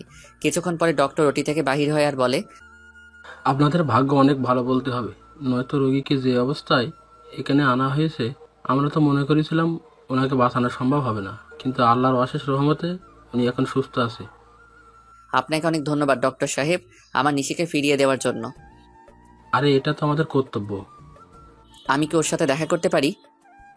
না, আপনি 6 ঘন্টা পরে ওনার সঙ্গে দেখা করতে পারবেন, আর তাছাড়া ওনার এখন সেন্স নেই। ওকে ডক্টর। ডক্টরের সাথে কথা শেষ করে এসে আমি আমার ছেলের কাছে বসি। আমি আর আমার ছেলে বসে আছি, তখন কেউ পেছন থেকে আমার নাম ধরে ডাক দেয়।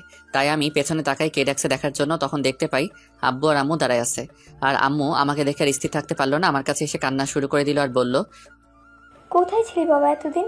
আমাদের কথা কি তোর একটুও মনে পড়ে না? আম্মু, মনে তো সবসময় পড়তো, কিন্তু আসার উপায় ছিল না। আর এই যে দেখো আমি এসে গেছি, আর কোথাও যাব না। সত্যি তো?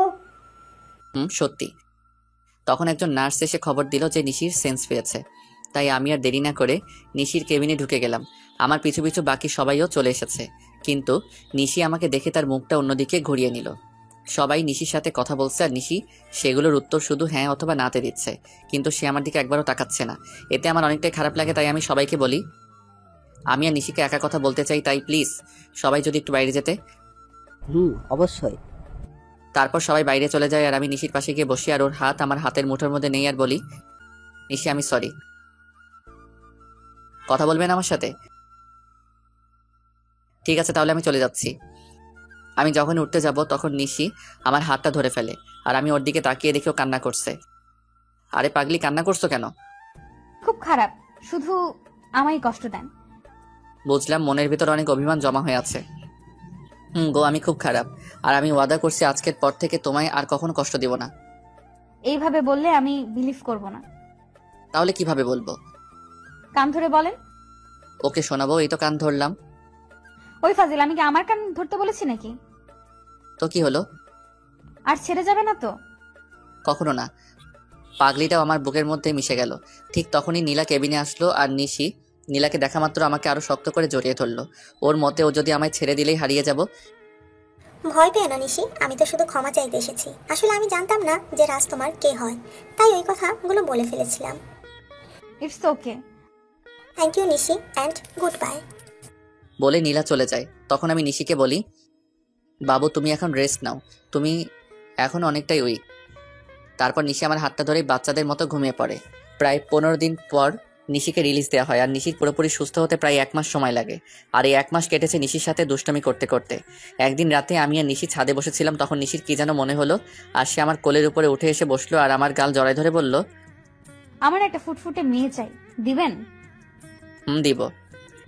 ও আমি ওর ঘাড়ে আমার নাক ডুবিয়ে গন্ধ নিচ্ছি আর কথাগুলো বলছিলাম কেমন যেন নেশা ধরানো গন্ধ। তখন নিশি হঠাৎ করে ওর দুহাত দিয়ে আমার মাথা উঁচু করে ওর ঠোঁট আর আমার ঠোঁট এক করে দেয় আর পাগলের মতো চুষতে থাকে। নিশির এমন কাজ দেখে আমি খানিকটা অবাক হলেও পরক্ষণেই নিজেকে সামলে নেই আর ওর কোমরটা জড়িয়ে ধরে নিজের দিকে টেনে আনি আর ওর ঠোঁট চুষতে থাকি। এভাবে প্রায় 10 মিনিট ছিলাম। তারপর আমি নিশির পাজাখোলা করে তুলে নিয়ে রুমের মধ্যে আসি আর পা দিয়ে দরজাটা লাগিয়ে দিই। তারপর নিশিকে বিছানায় শুয়ে দিয়ে নিজের শার্টের বোতামগুলো খুলি আর শার্টটা দূরে ছুঁড়ে বাড়ি। তারপর নিশির উপরে উঠে ওর ঘাড় সহ সারা শরীরে কিস করি, সাথে হালকা কামড় দেই। ফলে নিশি হালকা চিৎকার করছিল। তারপর আমি আস্তে আস্তে নিশির ব্লাউজের হুক খুলি আর নিশি আবেশ আমাকে জড়ায় ধরে। তারপর আর কমুনা, সবাই নিজে থেকেই বুঝে নেন গা।